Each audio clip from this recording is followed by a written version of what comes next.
சர்வ லோகாதிபதியும் அவர் ஒருவரே ஞானம் உள்ளவருமாக்கிய இயேசு கிறிஸ்துவின் விலையேற பெற்ற நாமத்தின் நிமித்தம் உங்கள் யாவருக்கும் கிருபையும் சமாதானமும் உண்டாவதாக.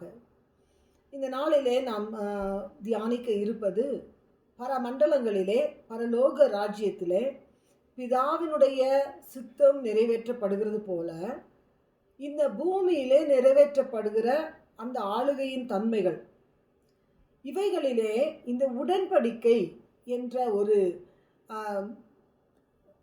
பெரிய ஒரு சப்ஜெக்ட், ஒரு பெரிய டாப்பிக்கை நாம் எடுத்து அதிலே ஒரு பகுதி, ஒரு சிறு அங்கமாக இந்த திருவிருந்திலே காணப்படுகின்றதான இந்த உடன்படிக்கை திருவிருந்து மூலமாக பரமண்டலத்துக்கும் பூலோகத்துக்கும் ஒரு தொடர்பை தேவன் எப்படி ஏற்படுத்தி அதை ஸ்தாபித்து அதற்கு உள்ளாக தம்மால் தெரிந்து கொள்ளப்பட்டவர்களை வைக்கிறார் என்பதை குறித்து நாம் தியானிக்க இருக்கின்றோம். தேவனுடைய ராஜ்யம் என்பது மகா விஸ்தாரமானது. அவைகளை ஒரே நாளில் ஒரே நேரத்தில் நாம் தியானிக்க முடியாது. அதில் ஒரு சிறு பகுதியாக இந்த உடன்படிக்கையிலேயும் ஒரு சிறு பகுதியாக இந்த திருவிருந்தை தேவன் ஸ்தாபித்திருக்கிறார். அதற்கு நம்மை உட்படுத்தி இருக்கிறார். அதனாலே ஒரு ஆசீர்வாதத்தை நமக்கு கட்டளையிட்டு இருக்கிறார். இந்த ஆசீர்வாதத்தின் பங்கை குறித்து நாம் பார்க்க போகிறோம். யோவான் எழுதின சுவிசேஷத்திலே 6வது அதிகாரத்திலே ஒரு சில வசனங்களை நான் பார்த்து அந்த ஒரு குறிப்பை மாத்திரம் அதிலே நான் விளக்க விரும்புகிறேன். 6வது அதிகாரம் 27, 32, 33 இந்த 3 வசனங்களை முதலாவது நாம் பார்ப்போம். அழிந்து போகிற போஜனத்திற்காக அல்ல, நித்திய ஜீவன் வரைக்கும் நிலை நிற்கிற போஜனத்திற்காகவே கிரியை நடப்பியுங்கள். அதை மனுஷகுமாரன் உங்களுக்கு கொடுப்பார். அவரை பிதாவாகிய தேவன் முத்திரித்திருக்கிறார்.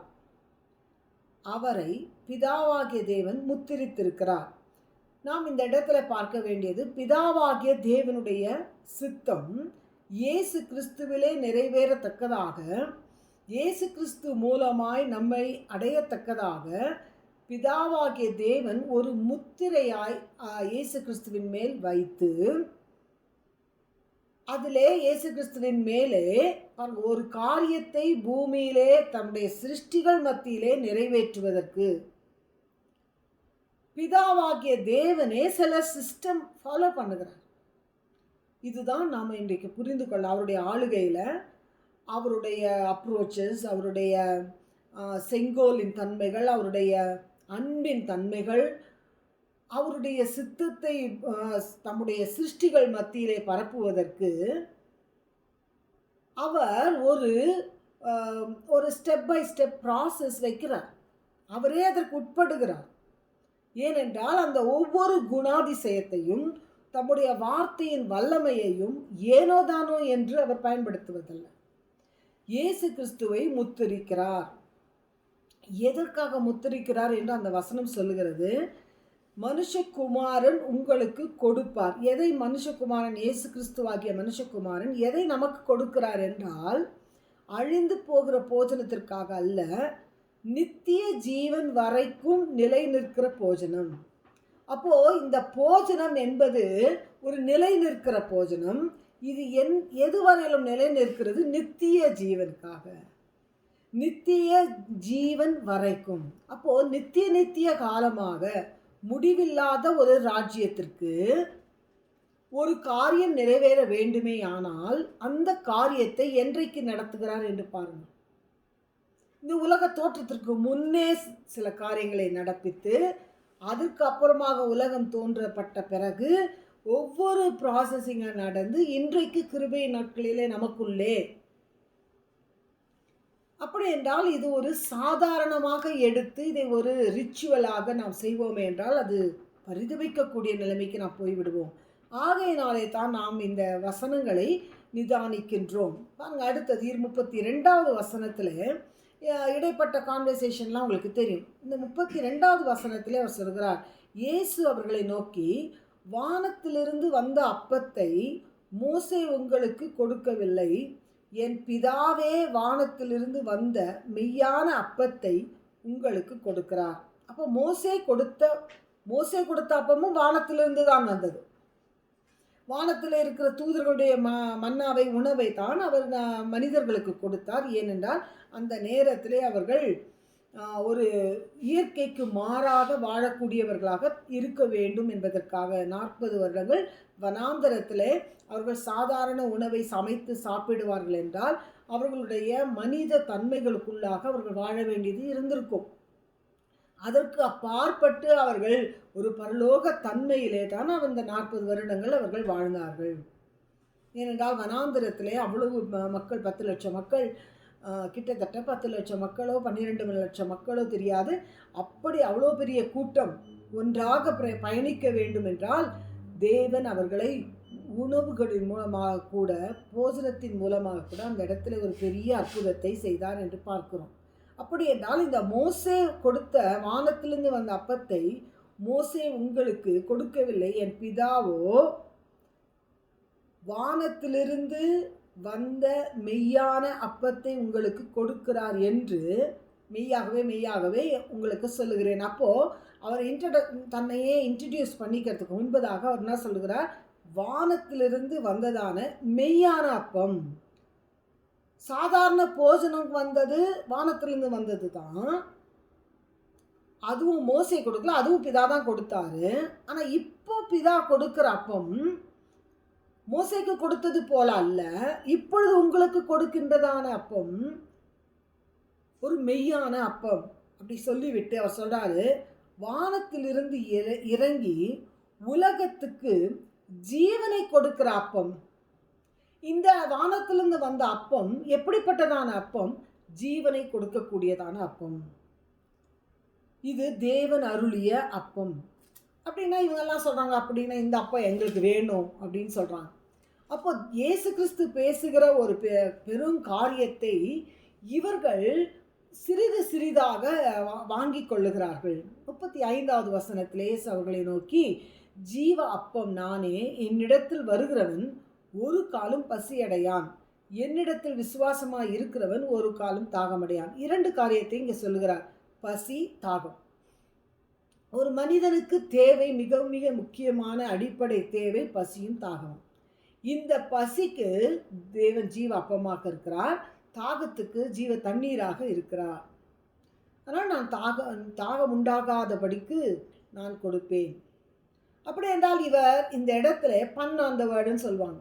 அப்போது இவர் ஆவிக்குரிய அர்த்தத்தில் ஆத்துமாவுக்கும் ஆவிக்கும் என்ன தேவையோ அதை கொடுக்கக்கூடியவர். உன்னுடைய சரீரத்துக்கு மாத்திரமல்ல, உன்னுடைய ஆத்துமாவுக்கும் உன்னுடைய ஆவிக்கும் போஜனம் தேவையாக இருக்கிறது. ஏனென்றால் உன் ஆத்துமாவிலே பசி இருக்கிறது, உன் ஆவியிலே பசி இருக்கிறது, உன் ஆத்துமாவிலேயும் ஆவியிலேயும் தாகம் இருக்கிறது. அதை சந்திக்க வருகிற ஒரே அப்பம், ஒரே தண்ணீர் இயேசு கிறிஸ்துவே. அதுதான் சொல்கிறார், நானே ஜீவ அப்பம் என்று சொல்கிறார். ஆகையினால நீ என்னிடத்தில் வர வேண்டும் என்று சொல்கிறார். அப்போது ஒருவன் தேவனிடத்தில் வருவதற்கு, பரமண்டலங்களிலோடு ஐக்கியப்படுவதற்கு இந்த மனித சிருஷ்டிப்பை இந்த இடத்திலே ஆயத்தப்படுத்துகிறதை பார்க்கிறோம். ஸோ அந்த உடன்படிக்கை செய்வதற்கு முன்பதாக இயேசு கிறிஸ்து மனிதனோடு ஒரு உடன்படிக்கையை ஏற்படுத்தி, இந்த உடன்படிக்கையிலே, ஏனென்றால் இந்த உடன்படிக்கையை ஏன் இயேசு கிறிஸ்து ஏற்படுத்த வேண்டும்? முதலாவது ஆதாமாகிய ஏதேன் தோட்டத்து ஆதாம் இந்த உடன்படிக்கையை மீறினான் என்று ஓசியா தீர்க்கதரிசியிலே சொல்லப்படுகிறது. ஆதாம் என் உடன்படிக்கையை மீறினான் என்று தேவன் ஓசியாவுக்கு வெளிப்படுத்துகிறார். அப்படி என்றால் ஆதாம் மீறினதான அந்த உடன்படிக்கை உடைக்கப்பட்டு போய், அது கீழ்ப்படியாமல் போய், அது நிறைவேற்றப்பட முடியாமல் எல்லாம் தோற்றுப்போன நிலைமையிலே மனிதன் காணப்படும் பொழுது இயேசு கிறிஸ்து ஒரு புதிதான உடன்படிக்கையை ஏற்படுத்துகிறார். இந்த உடன்படிக்கை நிமித்தம் மனிதன் தெய்வீகத்தை அடைய வேண்டும். அங்கதான் இப்போ உடன்படிக்கை என்றால் இரு சாராரும் ஒருவருக்கொருவர் ஒரு உடன் அக்ரிமெண்ட்டுக்கு வர்றது, ஒரு ஒப்பு கொடுத்தலுக்கு வர்றது. நான் உனக்கு இதை செய்கிறேன், நீ எனக்கு இதை செய்யணும். இதுதான் இருவருக்கும் உள்ள ஒரு அண்டர்ஸ்டாண்டிங் வரணும், நல்ல ஒரு ஷேரிங் வரணும், நல்ல ஒரு ஒரு சாதனையும் வரணும். அதற்காக தான் ஒரு உடன்படிக்கை ஏற்படுத்துகிறது. அப்போ இந்த உடன்படிக்கை ஒரு சாதனையாளராக ஒரு மனிதன் எதற்காக சிருஷ்டிக்கப்பட்டானோ, இது தெய்வீகத்தினுடைய உடன்படிக்கையாக இருக்கிறபடினாலே அவன் சிருஷ்டிக்கப்பட்ட விதத்துக்கு அவன் திரும்பவும் மாற வேண்டும். அவனுடைய ஒரிஜினாலிட்டிக்கு அவன் மாற வேண்டும். ஏனென்றால் அது கெடுக்கப்பட்டதுபடியினாலே, இழந்து போகுதல் நடந்தபடியினாலே. அப்போ தேவன் அந்த பிதாவின் சித்தம், அதனால பிதாவை சித்தம் கொள்ளுகிறார். இதே சிருஷ்டிப்பு தான் நான் வேறு ஒரு புது சிருஷ்டிப்பு கொண்டு வரப்போகிறதில் பிதா நினைத்தால் இன்னொரு சிருஷ்டிப்பு மனிதனை விட இன்னும் வேறு ஒரு சிருஷ்டியை செய்ய முடியும். ஆனால் அதை அவர் செய்ய விரும்பவில்லை. அவர் என்ன செய்ய விரும்புகிறார்? தம்முடைய சித்தம், இதே மனிதன் தம்முடைய சாயலில் சிருஷ்டிக்கப்பட்டதான இந்த மனிதன் மறுபடியும் அந்த சாயலை அவன் அடைந்தே ஆக வேண்டும் என்பதுதான் தெய்வீக சித்தம். ஸோ இந்த மனிதன் எப்படி தெய்வீக சாயலை அவனுக்கு ரெடிமேடாக கொடுத்தா அவன் வேல்யூ தெரியாமல் போச்சு. அதனால் இப்போ இவன் அனுபவித்து இவன் சுய புத்தியோடு இந்த சாயலை திரும்ப அடைய வேண்டும். இந்த திட்டத்திற்காக தான், இந்த சித்தத்தின்படியே தேவன் மனிதனோடு உறவு கொள்ள விரும்புகிறார். இந்த உறவின் ஐக்கியத்தை தான் படிப்படியாக சொல்லிக் கொடுக்கிறார், கற்றுத்தருகிறார்.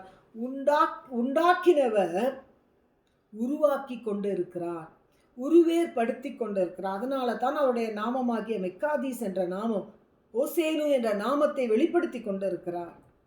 ஆனால் இந்த இடத்துல இவர் அதனால் ஒவ்வொரு படியாக ஒரு புதிய ஜீவனை கொடுத்து, இந்த புதிய ஜீவன் மூலமாக கடைசி நாளிலே அவனை எழுப்பி அவனுக்கு சாயல் மாற்றி கொடுத்து, ஸோ இந்த சாயலை எவனுக்கு கொடுக்க முடியும்? அனைத்து பேருக்கும் இதை கொடுத்து விட முடியாது. ஏன்? அவர் கொடுக்க விரும்புகிறார்.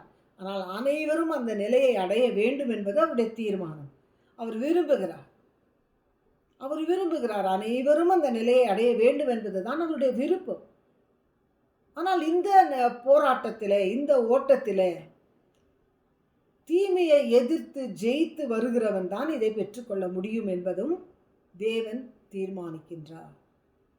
ஆகையினால தான் ஜெயம் கொள்ளுகிறவனெவனோ என்ற ஒரு பெரிய ஐஸ்வர்யத்தை வைத்திருக்கிறார். ஸோ இந்த ஓட்ட பயணத்திலே நம்முடைய ஓட்டம் ஜெயமாக முடிய வேண்டும். அதற்கு தான் இந்த படிகளை அவர் சொல்லுகிறார். அதனால் தான் இந்த உடன்படிக்கை ஏற்படுத்துகிறார். ஸோ யோவான் 6வது அதிகாரத்திலே 50வது வசனம் முதல் 58வது வசனம் வரையிலும் பார்த்து அதில் எவ்வாறு இந்த படிகள் நமக்கு அருளப்பட்டு இருக்கிறது என்பதை வேகமாக பார்க்க போகிறோம். இதிலே புசிக்கிறவன் மறியாமல் இருக்கும்படி வானத்திலிருந்து இறங்கின அப்பம் இதுவே, ஜீவப்பம் நானே என்று சொல்கிறார். உங்கள் பிதாக்கள் வனாந்திரத்திலே மன்னாவை புசித்திருந்தும் மரித்தார்களே. இதிலே புசிக்கிறவன் மறியாமல் இருக்கும்படி, அவன் மறியாமல் இருக்கணும், மறிக்கக்கூடாது. அவன் மனிதன் மறிக்கக்கூடாது. அவன் என்றென்றைக்கும் உயிருள்ளவனாய் இருக்க வேண்டும், என்றென்றைக்கும் சதா காலங்களிலும் வாடுகிறவனாய் இருக்க வேண்டும். அப்படி என்றால் இந்த அழிந்து போகிற சரீரமானது அழியாத சரீரமாக மாற வேண்டும். சாவுக்கு ஏதுவான இந்த தன்மைகளானது சாவாமையை தரித்து கொள்ள வேண்டும். இது எப்படி சாத்தியமாகும்? ஏனென்றால் பாவம், அக்கிரமம், மீறுதல் நமக்குள்ளே வந்தபடியினாலே இவைகளெல்லாம் அழியக்கூடியதாக மாற்றப்பட்டது. ஏனென்றால் நாம் ஜீவ விருட்ச கனியை இன்னும் பருகவில்லை, சாப்பிடவில்லை. ஆகையினாலே அழியக்கூடிய இந்த தன்மையை மாற்றக்கூடிய வல்லமை, மறியாமல் இருக்கும்படி செய்யக்கூடிய வல்லமை இயேசு கிறிஸ்து. அதனால்தான் பிதா இயேசு கிறிஸ்துவை முத்தரிக்கிறார். பாருங்க, இந்த இடத்துல வானத்திலிருந்து இறங்கின அப்பம் இதுவே என்று தன்னுடைய சரீரத்தையும் மாம்சத்தையும் அவர் சொல்லுகிறார். நானே வானத்திலிருந்து இறங்கின ஜீவ அப்பம், இந்த அப்பத்தை புசிக்கிறவன் என்றென்றைக்கும் பிழைப்பான். நான் கொடுக்கும் அப்பம் உலகத்தின் ஜீவனுக்காக நான் கொடுக்கும் என் மாம்சமே என்றார். அப்போ தெளிவாக அந்த இடத்துல இன்னும் அடுத்த படியை சொல்லி தரார். ஜென்ரலா வானத்தின் அப்பம் என்று சொன்ன அவர், ஜீவ அப்பம் நானே என்று சொன்ன அவர், ஜீவ தண்ணீரை கொடுப்பேன், ஜீவ அப்பத்தை கொடுப்பேன், என்னை புசிக்க வேண்டும் என்று சொல்கிறார். என்னுடைய மாம்சத்தை புசிக்க வேண்டும் என்று சொல்கிறார். அப்படி என்றால் அவருடைய சதையை சமைத்து சாப்பிடுவதல்ல, அவருடைய மாம்சத்தை அப்படியே உட்கொள்ளுவதல்ல. அப்போ என்ன சொல்ல வருகிறார்? அந்த மாம்சம் என்றால் என்ன? அவருடைய தண்ணீர் என்றால் என்ன? அவருடைய பானம், அவருடைய ரத்தம் என்றால் என்ன? இவைகளை நாம் அறிந்து கொள்வது நல்லது. அப்பொழுது யூதர்கள் தன்னுடைய மாம்சத்தை எப்படி நமக்கு புசிக்க கொடுப்பான் என்று தங்களுக்குள்ளே வாக்குவாதம் பண்ணினார்கள். அதற்கு இயேசு அவர்களை நோக்கி, நீங்கள் மனுஷகுமாரனுடைய மாம்சத்தை புசியாமலும் அவருடைய இரத்தத்தை பானம் பண்ணாமலும் இருந்தால் உங்களுக்குள்ளே ஜீவன் இல்லை என்று மெய்யாகவே மெய்யாகவே உங்களுக்கு சொல்லுகிறேன். அப்போது ஒரு ஜீவன் கிடைக்க வேண்டும் என்றால் இயேசு கிறிஸ்துவினுடைய மாம்சத்தையும் இரத்தத்தையும் நாம் சாப்பிட வேண்டும், பானம் பண்ண வேண்டும். என் மாம்சத்தை புசித்து என் இரத்தத்தை பானம் பண்ணுகிறவனுக்கு நித்திய ஜீவன் உண்டு. நான் அவனை கடைசி நாளில் எழுப்புவேன். என் மாம்சம் மெய்யான போஜனமாக இருக்கிறது, என் இரத்தம் மெய்யான பானமாக இருக்கிறது.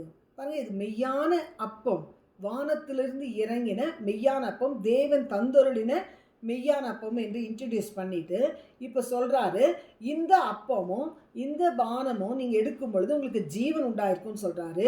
நித்திய ஜீவனுக்கு ஏதுவாக நீங்கள் வாழணும்னு சொல்கிறாரு. அடுத்தது என்ன சொல்கிறாரு, உங்களுக்கு நான் கடைசி நாளில் உங்களை நான் எழுப்பணும், உயிரோடு நான் எழுப்பணும் உங்களை. அப்போது ஜீவனை கொடுப்பதற்கு நித்திய ஜீவனையும் அருளி செய்து நித்திய காலமாய் வாழ வைப்பதற்கு இந்த காரியங்கள் நிறைவேற வேண்டும். நீங்கள் ஆசீர்வதிக்கப்படுவதற்கு இது நித்திய ஜீவகாலமான ஒரு ஆசீர்வாதம் என்று சொல்கிறார். அடுத்தது அவர் என்ன சொல்லுகிறார், என் மாம்சத்தை புசித்து என் இரத்தத்தை பானம் பண்ணுகிறவன் என்னிலே நிலைத்திருக்கிறான். அடுத்த படி சொல்லுகிறார், ஜீவன் கொடுக்கிறது, நித்திய ஜீவன் கொடுக்கிறது, கடைசி நாளில் எழுப்புகிறது. இந்த கடைசி நாளில் எழுப்பினது பின்பதாக அவர் சொல்கிறார், நிலைத்திருக்கிற வாழ்க்கையை சொல்கிறார். அப்போது இயேசு கிறிஸ்துவோடு மனித வர்க்கமானது, மனித சமுதாயமானது திரும்பவும் தீமைக்கு பலியாகாத படிக்கு இயேசு கிறிஸ்துவிலே நிலைத்திருக்க வேண்டும். அப்போது நிலைத்திருத்தல் அப்படின்ற ஒரு பெரிய கான்செப்ட் அந்த இடத்துல இருக்குது, ஒரு பெரிய வளர்ச்சி. அதுதான் யோவான் 15வது அதிகாரத்திலே சொல்லுகிறார், நான் திராட்சை செடி, நீங்கள் கொடிகள், என்னில் நீங்கள் நிலைத்திருந்தால் தான் கனி கொடுக்க முடியும். So there is a link. அந்த இடத்துல தெய்வீகத்துக்கும் மனுஷீகத்துக்கும் ஒரு லிங்க் ஏற்படுத்துகிறார் இயேசு கிறிஸ்து. இந்த லிங்க் மூலமாகத்தான் நித்திய ஜீவன் உண்டு, நித்திய ஜீவ காலமான ஒரு வாழ்க்கை உண்டு. சதா காலங்களிலும் சாவாமையிலும் அழியாமலேயும் மனுஷீகம் வாழ முடியும். இந்த மனுஷீகத்தை தெய்வீக தன்மைக்குள்ளாக கொண்டு வருவதற்கு இந்த லிங்க் வேணும், இந்த சாரம் வேண்டும். இதை தான் புரிய வைக்கிறார். இது யோவான் அழகாக எழுதுகிறார். ஒவ்வொரு வெளிப்பாடுகளையும் அவர் மிகவும் கேர்ஃபுல்லாக அந்த வேர்ட்ஸ் பரிசுத்த ஆவியானவரிடத்திலிருந்து பெற்று இதை அழகாக எழுதுகிறார். ஒவ்வொரு படியாக எழுதுகிறார். பாருங்கள், இந்த இடத்துல என் மாம்சம் மெய்யான போஜனமாக இருக்கிறது, என் ரத்தம் மெய்யான பானமாக இருக்கிறது. இது நீங்கள் நினைக்கிற மாதிரி ஏதோ ஒரு டெம்ப்ரரி லைஃப்க்கு இல்லை. அதுதான் 27ஆம் வசனத்தில் படித்தோம். இது இட் இஸ் நாட் டெம்ப்ரரி. இது அழிந்து போகிற போஜனம். இது டைஜஸ்ட் ஆகி போயிடும். இங்கே நம்ம சாப்பிடுகிறதெல்லாம் இது அந்த எனர்ஜி மாத்திரம் எடுத்துக்கும். ஆனால் இது அப்படி அல்ல. மெய்யான போஜனம், மெய்யான பானம் என்பது ஏதோ எனர்ஜி. இப்போ திராட்சை, அதுக்கு அடையாளமாக திராட்சை ரசத்தையும் அப்பத்தையும் நம்ம உட்கொள்ளுகிறோம் திருவிருந்தில். அது அந்த எனர்ஜியில் நீங்கள் வாழ்கிறதில்ல. இன்றைக்கு அது கூட நிறைய பேர் செய்கிறாங்க. அந்த திராட்சை ரசத்துலேயோ அல்லது அந்த அப்பத்திலேயோ எனர்ஜி, அந்த எனர்ஜியில் வாழுவதல்ல, அந்த போஜனத்தினுடைய எனர்ஜியில் வாழுகிறதில்ல.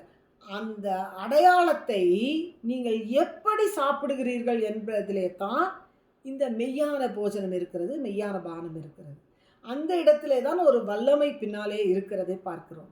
அதை தான் இந்த நாட்களிலே நாம் தியானிக்க இருக்கின்றோம். இந்த ஒரு திராட்சை ரசத்திலேயும் ஒரு அப்பத்திலேயும் காணப்படுகின்றதான ஏதோ ஒரு மினரல்ஸ்னால் வருகிறதோ அல்லது ஒரு விட்டமின்ஸ்னால் வருகிறதோ, இது இயற்கையில் காணப்படுகின்றதான தன்மைகளிலே சரீரத்துக்குள்ளே அது ரத்தமாக மாறி அந்த எனர்ஜியாக மாறி அது எல்லா விட்டமின்ஸ் கொடுத்து நம்ம ரொம்ப ஆரோக்கியமாக வளர்வது அப்படி கிடையவே கிடையாது.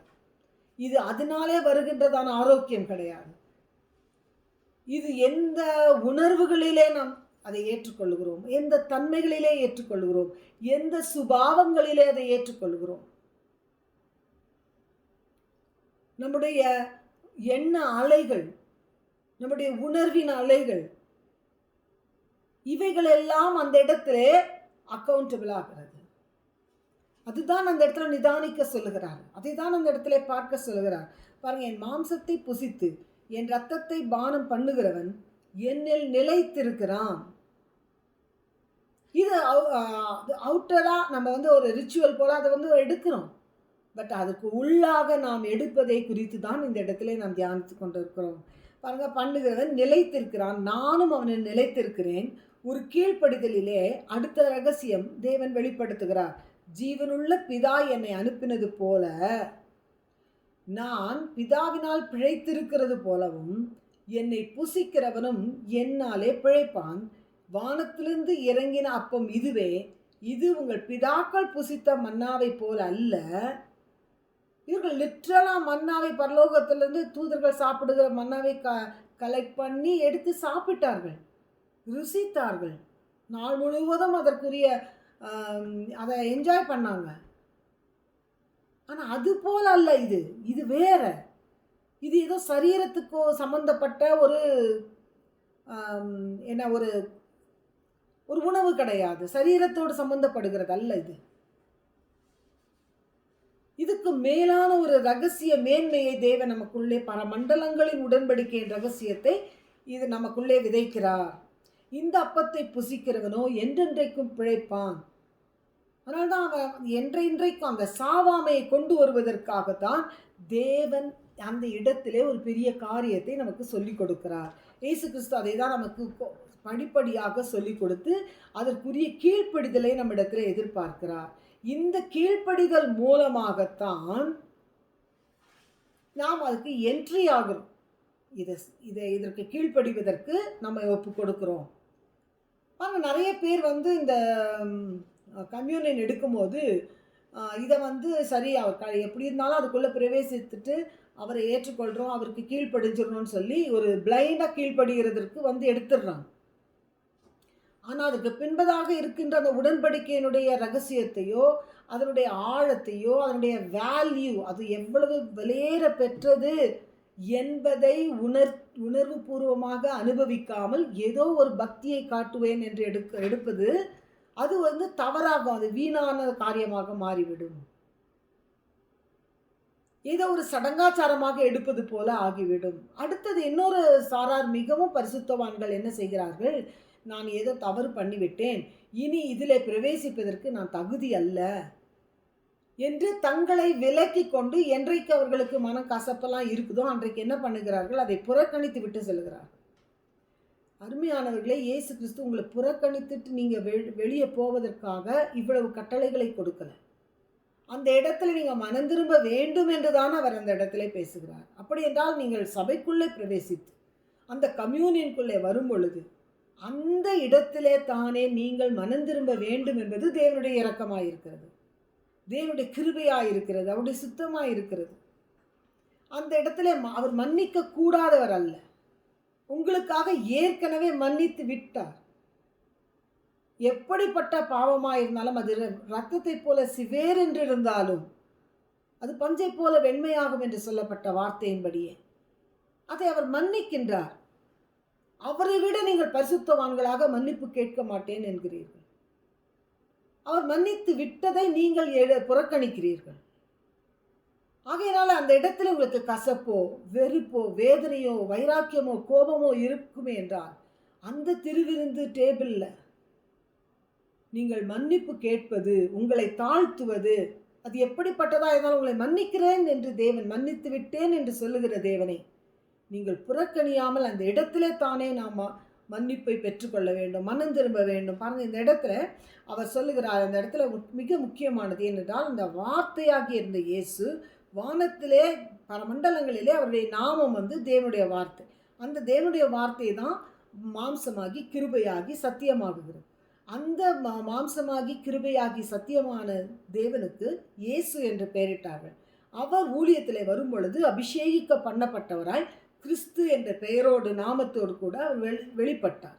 இந்த இயேசு கிறிஸ்து என்ற நாமம் பூமியிலே விளங்கப்படும் பொழுது அந்த நாமத்தை நம்முடைய கைகளிலே கொடுக்கிறார், நம்முடைய நாவிலே கொடுக்கிறார், நமக்கு அந்த அதிகாரத்தை கொடுக்கிறார். ஆகையினால தான் அவர் என்ன சொல்லுகிறார்? ஜீவ அப்பத்தை கொடுக்கிறார், ஜீவ தண்ணீரை கொடுக்கிறார். அப்போது இவைகள் எல்லாம் வார்த்தையாக இருக்கிறது. ரத்தம் என்று வருகிற இடத்துல நீங்கள் பார்ப்பீர்கள் என்றால் அவருடைய வார்த்தை கிரியை செய்கிறதை பார்க்கலாம். ஏனென்றால் இன்றைய நாளிலே கிருபைய நாட்களிலே இப்போ அந்த ஜீவனுள்ள அந்த அப்பமோ தண்ணீரோ எல்லாம் லிட்ரலாக சொல்லப்படுகிறது, எல்லாம் ஜீவனுடையது என்று சொல்லுகிறது. அந்த வார்த்தையை குறிக்கிறது. அந்த வார்த்தையை நாம் புசிக்க வேண்டும். அந்த வார்த்தையை நாம் பானம் பண்ண வேண்டும். அந்த வார்த்தையை நாம் நம்முடைய அனுபவபூர்வமாக ருசிக்க வேண்டும். அப்படி செய்யும் பொழுது இந்த இடத்துல வசனம் போடப்பட்டிருக்கிறது, ஆசீர்வதிக்கிற ஆசீர்வாதத்தின் பாத்திரம் என்று சொல்லப்பட்டிருக்கிறது. அந்த பாத்திரத்தை பானம் பண்ணுகிறதற்கு திருவிருந்தில் பாத்திரத்தை எடுத்து நம்ம பானம் பண்ணும் பொழுது அந்த பாத்திரத்துக்கு பெயர் என்ன? ஆசீர்வதிக்கிற ஆசீர்வாதத்தின் பாத்திரம். ஸோ அந்த பாத்திரம் ஒரு ஆசீர்வாதத்தின் பாத்திரம். ஆனால் அந்த ஆசீர்வாதத்தின் பாத்திரத்தை நம்ம எடுத்து அந்த பானம் பண்ணும் பொழுது இது ஆசீர்வதிக்கின்ற தன்மை வாய்ந்தது. எது? இந்த பாத்திரமோ இந்த திராட்சரசமோ அல்ல, இதற்கு பின்பதாக இருக்கின்ற தேவனுடைய வார்த்தை ஆகிய ரத்தம். இதற்கு பின்பதாக இருக்கின்றதான அந்த கிருபையின் ஐஸ்வர்யத்தை நம்மிடத்தில் கொடுத்த இயேசு கிறிஸ்துவினுடைய பாடுகள். சிம்பிளாவுடைய பாடுகள் என்று நினைப்பது, ஏதோ ஒரு உருக்கமா சோகமா அவருடைய பாடுகளை நினைத்து அதற்காக அழுவது அதுவல்ல. அப்போ அப்புறம் அந்த அந்த உணர்ச்சி பூர்வமாக நம்ம அதை செய்துட்டா திரும்ப போய் பாவம் செய்கிறோம். ஒரு பயம் இல்லாத வாழ்க்கையா போய்விடுகிறது. இதை என்ன சொல்றாரு? அந்த வேல்யூ உனக்கு தெரிஞ்சிச்சுன்னா அது உன்னுடைய வாழ்க்கையை பாதிக்கும். பிறகு போய் நீ என்ன இந்த கசப்போ இந்த உலகத்தின் தன்மைகளோ அல்லது இந்த உலகத்தின் வைராக்கியங்களோ அர்த்தமற்றது. நம்மாலே எளிதாக அவர்களை பார்த்து பேச முடியும், நம்மை விரோதிக்கிறவர்களை பார்த்து பேச முடியும், அவர்களிடத்தில் அன்பை பகிர்ந்து கொள்ள முடியும். அவர்கள் பேசின காரியமோ அவர்கள் நம்மை காயப்படுத்தின காரியங்களோ நாம் இழந்து போன காரியங்களோ மேன்மையாக இருக்காது. எதை நினைக்கும் பொழுது இயேசு கிறிஸ்துவனுடைய மன்னிப்பையும் அவருடைய அன்பையும் அவருடைய அந்த கிருபையின் ஐஸ்வர்யத்தை எனக்கு கொடுத்தாரே அதனுடைய வேல்யூ தெரிந்து நான் இதை சந்தோஷமாக எடுக்கும் பொழுது, இதிலே நான் இந்த பாத்திரத்திலே நான் பானம் பண்ணும் பொழுது எவ்வளவு விலையேற பெற்ற ஒரு டிரான்சிஷனை தேவன் இயேசு கிறிஸ்து உண்டு பண்ணினார் என்பதை நான் அறிந்து கொள்ளும் பொழுது, ஆகையினால தான் அவர் என்ன சொல்கிறாரு? இந்த ஐக்கியத்தை மிகவும் முக்கியத்துவப்படுத்துகிறார். கீழ்ப்படிதல், ஐக்கியம், மனம் திரும்புதல், பரிசுத்தம். பரிசுத்தம் என்பது ஒரு களங்கமற்ற தன்மை. அப்போ இந்த மனம் திரும்புதலிலே ஒரு உதாரணத்துக்கு நான் சொல்லுகிறேன். தாவீது ராஜா தப்பு பண்ணார், பெரிய பாவத்தை பண்ணினார். அதே மாதிரி சவுலும் தவறு செய்து ரொம்ப மேட்டிமையாகி தேவனை துக்கப்படுத்தினார். இருவருமே தேவனை துக்கப்படுத்தினவர்கள், சவுலும் சரி தாவீதும் சரி. இருவருமே தீர்க்கதரிசிகளாலே எச்சரிக்கப்படுகிறார்கள். தேவன் தீர்க்கதரிசிகளை அனுப்புகிறார், போய் சவுலை எச்சரி, தாவீதை எச்சரி. ஆனால் தாவீதோட ரியாக்ஷன், அந்த தீர்க்கதரிசி தாவீதை எச்சரிக்கிறாரு. தாவீது உடனே தன்னுடைய தவறை உணர்ந்து கொள்ளுகிறார். உணர்ந்து கொள்வது மாத்திரமல்ல, அறிக்கையிடுகிறார். அறிக்கை ஒத்துக்கொண்டு பாருங்க, அவர் ரகசியமாய் பண்ணின பாவம் அது அசிங்கம். அவருடைய ராஜாவுடைய மேன்மைக்கு அது ஒரு அசிங்கமான ஒரு கிரியை அவர் நடப்பித்து விட்டார். ஆனால் எச்சரிக்கப்படும் பொழுது அந்த தீர்க்கதரிசியின் இடத்துல, ஒரு சாதாரண தீர்க்கதரிசியின் இடத்துல தன்னை ஒப்பு கொடுக்குறார். சொல்கிறார், ஆமாம் அவர் செய்த தவறை அவர் அப்படியே கொச்சையாக சொல்லி தான் அந்த மன்னிப்பு கேட்டு அதிலிருந்து மீண்டு அதற்கு பின்பதாக அவருடைய வாழ்க்கையை பார்ப்போம் என்றால் மிகவும் ஆச்சரியப்படத்தக்கதாய் தேவன் அவரை ஆசீர்வதிக்கிறார். மன்னிப்பு இல்லாத, ரத்தம் சிந்துதல் இல்லாத நாட்களிலே தாவீது இயேசு கிறிஸ்துவனுடைய இரத்தத்தின் ஐஸ்வர்யத்தின் மகிமையை அனுபவித்தார். ஆனால் சவுலோ தன்னை டிஃபெண்ட் பண்ணுகிறார். டிஃபெண்ட் பண்ணி இப்படி அப்படின்னு சாக்கு சொல்கிறார், போக்கு சொல்கிறார். கீழ்ப்படியாததுக்கு பாருங்கள், சவுல் செய்ததை பார்த்தா நியாயமாக செஞ்ச மாதிரி தான் இருக்கும். தாவீது செய்தது அப்ரப்டாக தப்புன்றது தெரியும் எல்லாரும். ஆனால் இவர் என்ன செய்கிறாரு? சவுல் நல்ல கொளுத்தவைகளெல்லாம் எடுத்து, இதெல்லாம் ஏன் வேஸ்ட்டாக நம்ம கொலை செய்வானே, நம்ம காணிக்கைக்கு வச்சுக்கலாமே நினைக்கிறேன். பாருங்கள், இது தேவன் பார்வையை நீங்கள் அறிந்து கொள்ள வேண்டும், நாம் அறிந்து கொள்ள வேண்டும். நம்முடைய உலக ஞானத்தின்படி ஒரு காரியத்தை நாம் பார்க்கக்கூடாது. அப்போ பரலோகத்தின் தன்மைகளை வைத்து தான் நம்மால் இதை புரிந்து கொள்ள முடியும். அவருடைய நடத்துதலுக்கு அதனால்தான் நம்மளை சோதித்து அறிந்து நிதானித்து என்றெல்லாம் வசனங்கள் நமக்கு போதிக்கிறது. ஸோ இந்த ஆசீர்வதிக்கிற ஆசீர்வாதத்தின் பாத்திரத்திலே நாம் பங்கு பெறுவதற்கு பாருங்க, அதுதான் நான் சொன்ன முதல்ல. ஆனால் ஒரு கல்யாணத்தில் அந்த தண்ணீரை எப்படி ரசமாக்குனார், அதனுடைய சுபாவங்கள் எல்லாம் எப்படி தேவ சுபாவங்களாக மாறும்.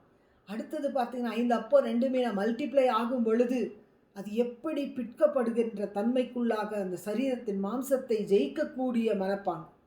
இந்த இடத்துல 1 கொரிந்தியர் 6:13 பார்க்கிறோம், வயிற்றுக்கு போஜனமும் போஜனத்துக்கு வயிறும் ஏற்கும், ஆனாலும் தேவன் இதையும் அதையும் அழிய பண்ணுவார்.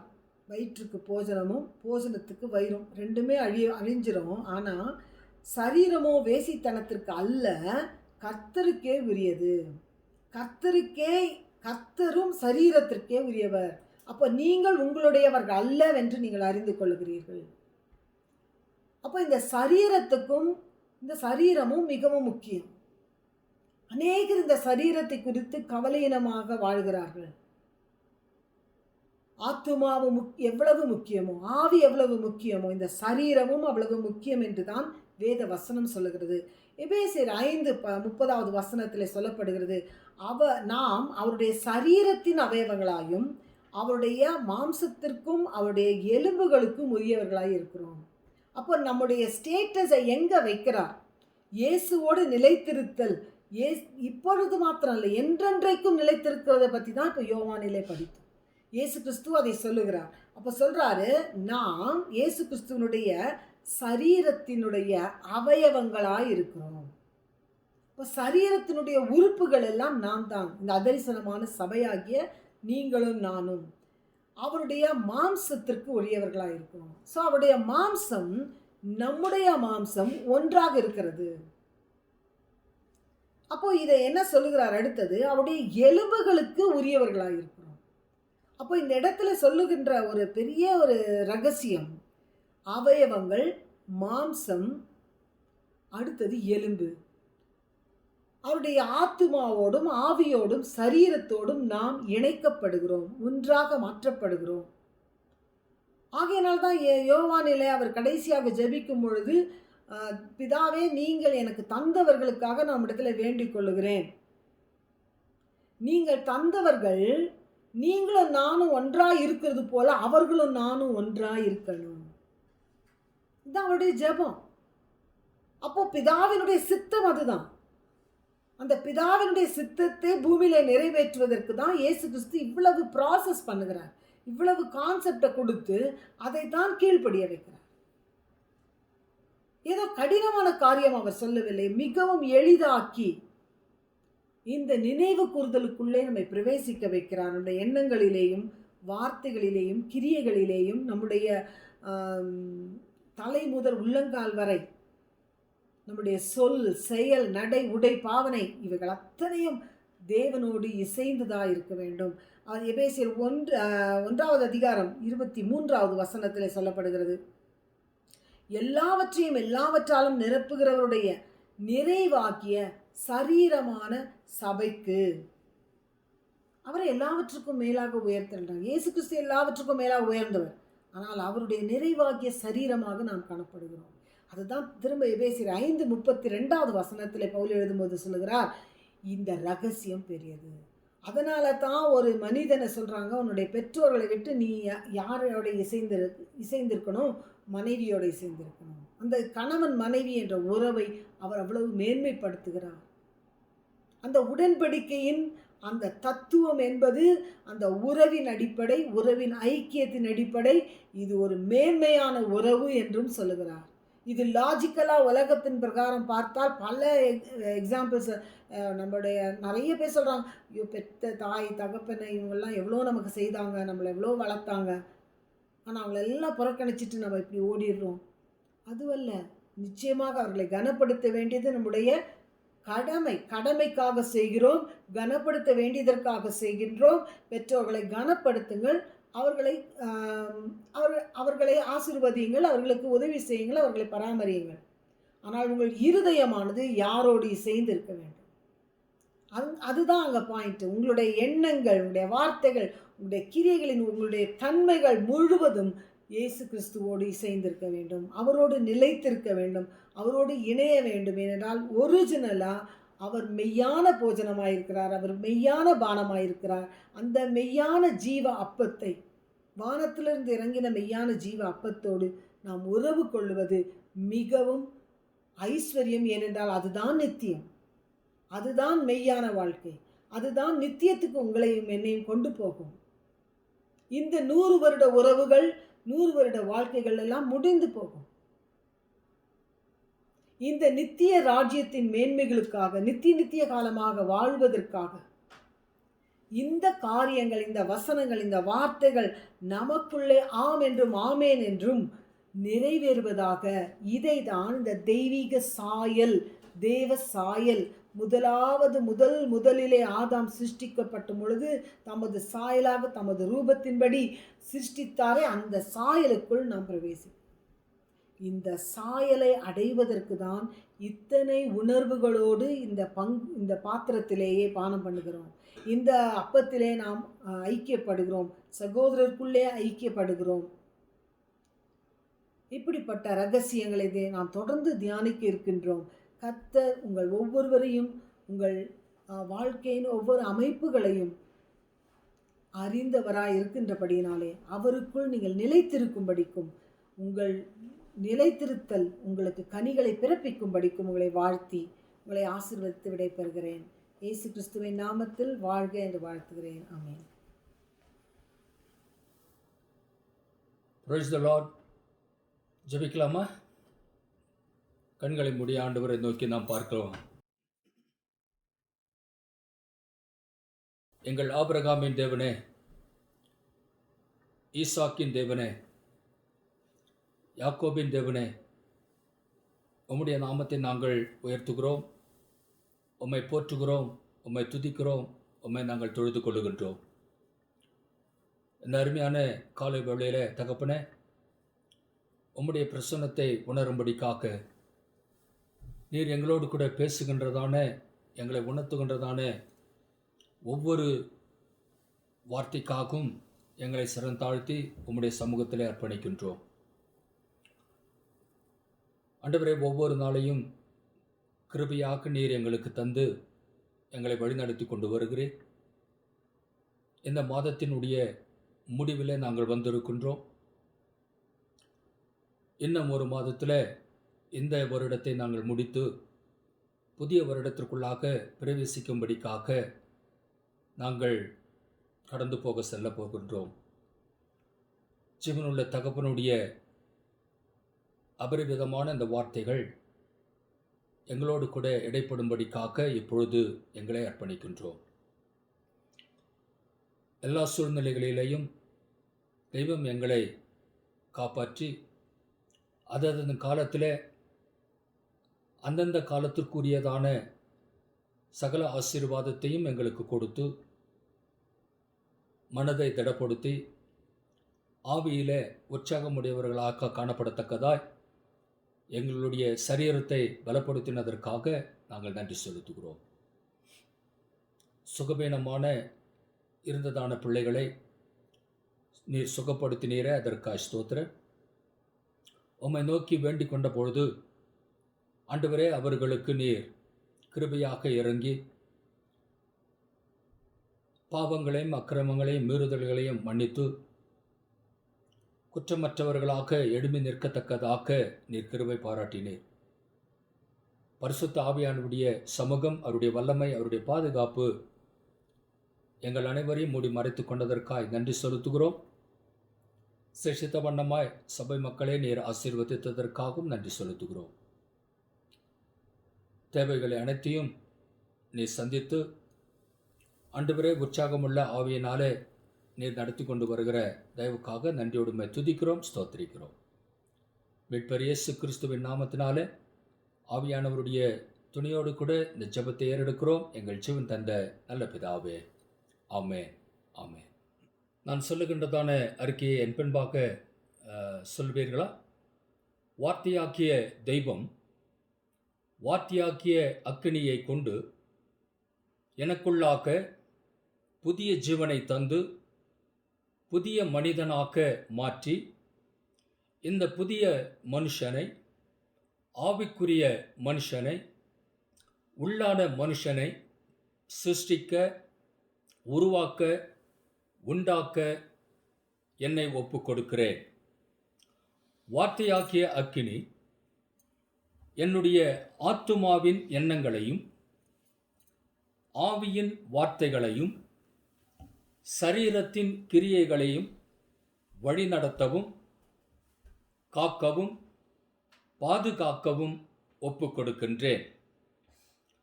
வார்த்தையாகிய அக்கினி எனக்கு விரோதமாக எழுப்பப்பட்டிருக்கின்ற சத்துருக்களின் எண்ணங்களையும் வார்த்தைகளையும் கிரியைகளையும் எரிக்கும்படியாகவும், அழிக்கும்படியாகவும், நிர்மூலமாக்கி போடும்படியாகவும் உரிமை பாராட்டி தேவனுடைய வார்த்தையாகிய இயேசு கிறிஸ்துவின் நாமத்தில் அறிக்கை செய்கின்றேன். ஆமென். நாம் அறிக்கை செய்த வண்ணமாக இந்த வார்த்தைகளை விசுவாசிப்போம். கர்த்தர் சகல காரியத்திலேயும் நன்மைக்கு ஏதுவாக நம்மை நடத்துவாராக. கடந்த வாரத்தில்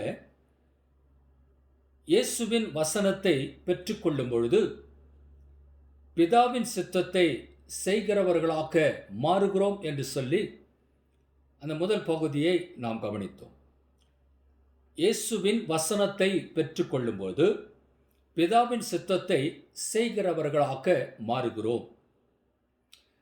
இன்றைய தினத்தில் இரண்டாவது பகுதியாக இயேசுவின் வசனத்தை கை கொள்ளும் பொழுது கீழ்ப்படுகிறவர்களாக மாறுகிறோம் என்ற அந்த தலைப்பில் இரண்டாவது பகுதியை நாம் கவனிக்கப் போகின்றோம். முதல் பகுதி அவருடைய வசனத்தை பெற்றுக்கொள்ளும் பொழுது பிதாவினுடைய சித்தத்தை செய்கிறவர்களாக மாறுகிறோம். இரண்டாவது பகுதி அவருடைய வசனத்தை கை கொள்ளும் பொழுது, அதாவது இயேசு கிறிஸ்துவினுடைய வசனத்தை கை கொள்ளும் பொழுது கீழ்ப்படுகிறவர்களாக மாறுகிறோம். யோவான் எழுதின சுவிசேஷம் 14வது அதிகாரம் 15வது வசனத்தை கவனிக்கலாம். நீங்கள் என்னிடத்தில் அன்பாயிருந்தால் என் கற்பனைகளை கை கொள்ளுங்கள். அப்போ இந்த வார்த்தைகளை நீங்கள் நன்றாக கவனித்து கொண்டு வருவீர்கள் என்று சொன்னால், யோவான் தன்னுடைய சுவிசேஷத்தில் மிக நெருக்கமாக இயேசு கிறிஸ்துவோடு கூட இருந்து அவர் பேசுகிற வார்த்தைகளையும் அவர் நடைமுறைக்கு கொண்டு வருகின்றதான பல காரியங்களையும் அற்புதங்களையும் அடையாளங்களையும் அவர் அதிகமாக தேவனுடைய ராஜ்யத்தை குறித்து பேசுகிறதையும் அதனூடாக தெய்வீக அன்பை வெளிப்படுத்துகிறதையும் கூர்ந்து கவனித்து இந்த சுவிசேஷத்தை அவர் எழுதி கொண்டு வருகின்றார். ஒவ்வொரு சுவிசேஷமும் ஒவ்வொரு பாதையிலே மிகவும் முக்கியத்துவம் வாய்ந்ததாக இருக்கின்றதான பட்சத்தில் இந்த யோவானுடைய சுவிசேஷமானது இன்னும் கொஞ்சம் ஆழமாக தெய்வத்தினுடைய மிக முக்கியமான கருத்துக்களை வெளியே கொண்டு வருகின்ற புத்தகமாக அது காணப்படுகிறது. அதே போல அவருடைய நிருபத்திற்கு நாம் செல்லுவோம் என்று சொன்னால், அந்த 3 நிருபங்களிலேயும் அவர் எழுதுகின்றதான வார்த்தைகள் மிகவும் அற்புதமான வார்த்தைகளாக இருப்பதை நாம் பார்க்க முடியும். எனவே இந்த இடத்துல நீங்கள் பாருங்க, ஏற்கனவே நாம் இந்த வார்த்தைகள் எல்லாம் சபையோடு கூட ஒப்பிடுகின்ற வார்த்தைகளாக, நாம் தேவனுடைய ஆலயமாக இருக்கிறோம் என்று சொல்லுகின்றதான அந்த வாழ்க்கையோடு கூட, அது மட்டுமல்லாமல் தலையாக கிறிஸ்து இருக்கிறார், அவருடைய சரீரமாக சபை இருக்கிறது என்பதையும், குடும்பத்திற்கு கணவன் தலையாக மனைவி சரீரமாக இருக்கிறாள் என்பதையும் நாம் ஒன்றாக கவனித்துக் கொண்டு வருகிறோம். அதனால இந்த 2 காரியத்தையும் ஒப்பிட்டு நீங்கள் அப்படியே இந்த வசனங்களை தியானிப்பது நல்லது. இப்பொழுதும் கூட இந்த வார்த்தைகளை எடுக்கும் பொழுது இது சபையோடு கூட சம்பந்தப்படுகின்ற வார்த்தைகளாக உங்களுக்கு நான் சொல்லிக் கொண்டு வருகின்றேன். சபையோடு கூட நான் இந்த வார்த்தைகளை ஒப்பிடும் பொழுது நீங்கள் உங்களுடைய குடும்பத்தை அந்த சபையோடு கூட இணைத்துக் கொள்ள வேண்டும். கிறிஸ்து தலைவராக இருக்கிறார், நாம் அவருடைய மனவாட்டியாக இருக்கின்றோம். கிறிஸ்து என்னென்ன காரியத்தை செய்ய விரும்புகிறாரோ அதை சபை செய்ய வேண்டும் என்று அவர் விரும்புகின்றார். அவர் என்னென்ன சொல்லுகின்றாரோ அதை சபையானது செய்ய வேண்டும் என்று அவர் விரும்புகிறார். அதுபோல குடும்பத்தில் தலைவர் என்னென்ன விரும்புகின்றாரோ அதுபோல மனைவி செய்வதற்கு ஆயத்தமாக இருக்க வேண்டும். ஆனால் இந்த அநேக குடும்பங்களில் பலவிதமான காரியங்களை நாம் கவனிக்கும் பொழுது, அவர்களோடு கூட நெருக்கமான சூழ்நிலைகளுக்குள்ளாக நாம் செல்லும் பொழுது, அவர்களுடைய வார்த்தைகளை நாம் கேட்கும்பொழுது அல்லது அவருடைய வாழ்க்கையை கவனிக்கும் பொழுது மாறுதரமான சம்பவங்கள் அந்த இடத்துல குடும்பங்களில் நடந்து கொண்டிருக்கிறதை நம்மாலே பார்க்க முடியும். கணவன் விரும்புகிற காரியத்தை மனைவி செய்கின்றாள், மனைவி விரும்புகின்ற காரியத்தை கணவன் செய்ய வேண்டும். இப்படி ஒன்றோடு ஒன்று இணைந்து செய்கின்றதான காரியம். ஆனால் சில இடங்களில் கணவன் விரும்புகின்றதான காரியம் இருந்தாலும் மனைவி அதை டாமினேட் பண்ணுகின்றதாக நாம் பார்க்க முடிகிறது. இதுபோல பல காரியங்களை நாம் சொல்லிக்கொண்டு வரலாம். அதை தான் இந்த இடத்துல அப்போஸ்தலனாகிய பவுல் கூட அதை மிக தெளிவாக வலியுறுத்துகிறதை நாம் பார்க்கின்றோம். அப்போ ஒருவரோடு ஒருவர் இணைந்து செயல்படுகின்றவர்களா, தான் சொல்வதெல்லாம் சரி, தான் சொல்வதெல்லாம் தான் செய்ய வேண்டும் அப்படின்ற போக்கு அது இல்லாதபடிக்கு நிதானமாக நிதானித்து அந்த இடத்துல பொறுமையை கையாளக்கூடியவர்களாக நாம் இருக்க வேண்டும். இன்றைய செய்தியினுடைய சாரம்சம் அந்த பொறுமைக்குள்ளாக நாம் கடந்து செல்வதை குறித்து ஒரு சில பகுதிகளை நாம் கவனிக்கப் போகின்றோம். எனவே இந்த நாளினுடைய இந்த காரியங்களை, இந்த வசனங்களை மிக கவனமாக பார்த்து இந்த வசனங்களை நீங்கள் திரும்பமாக கோத்ரு பண்ணுவது நல்லதாக இருக்கும் என்று நான் விசுவாசிக்கின்றேன். சரி, மறுபடியுமாக இந்த பகுதியை பாருங்க.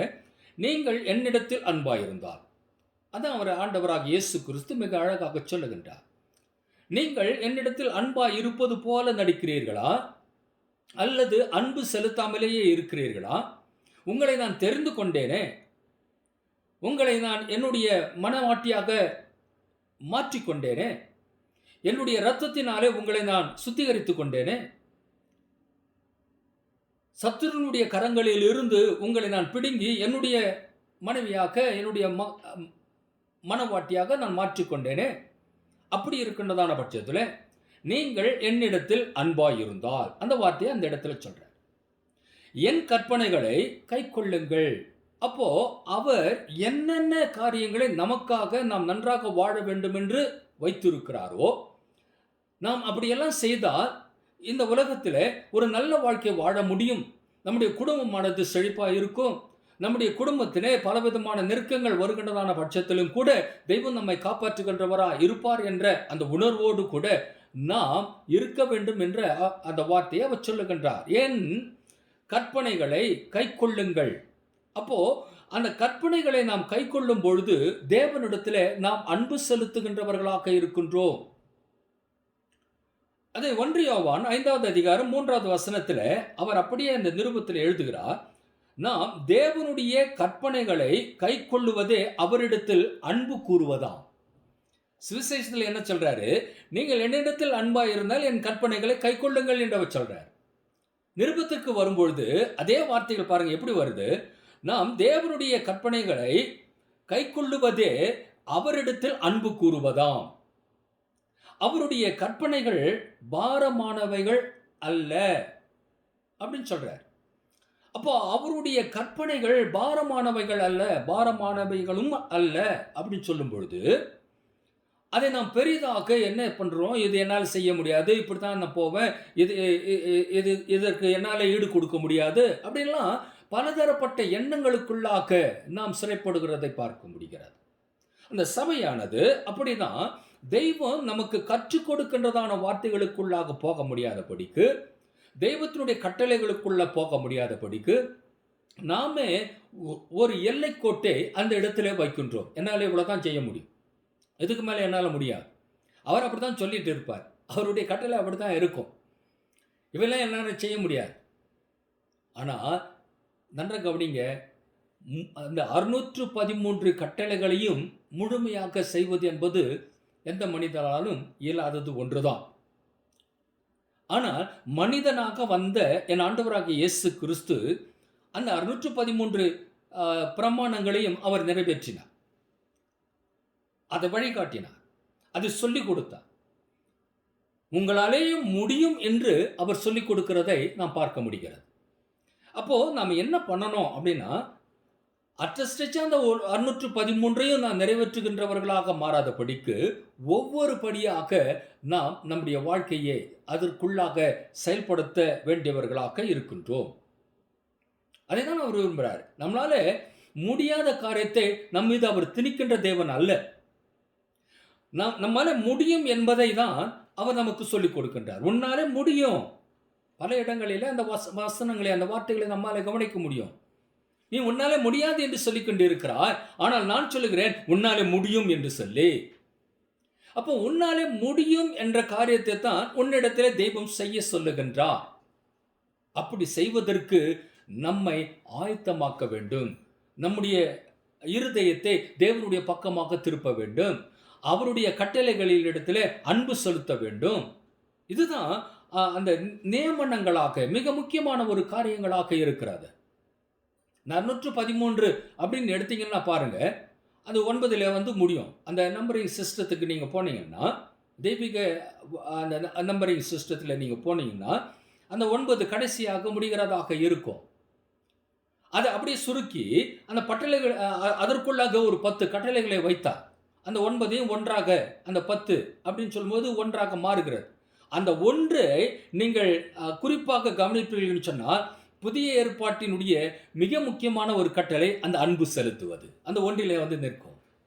பாருங்க, தெய்வம் எவ்வளவு அழகாக ஒவ்வொரு காரியத்தையும் நமக்காக செயல்படுத்தி கொண்டு வருகிறார் என்பது விளங்குகிறது.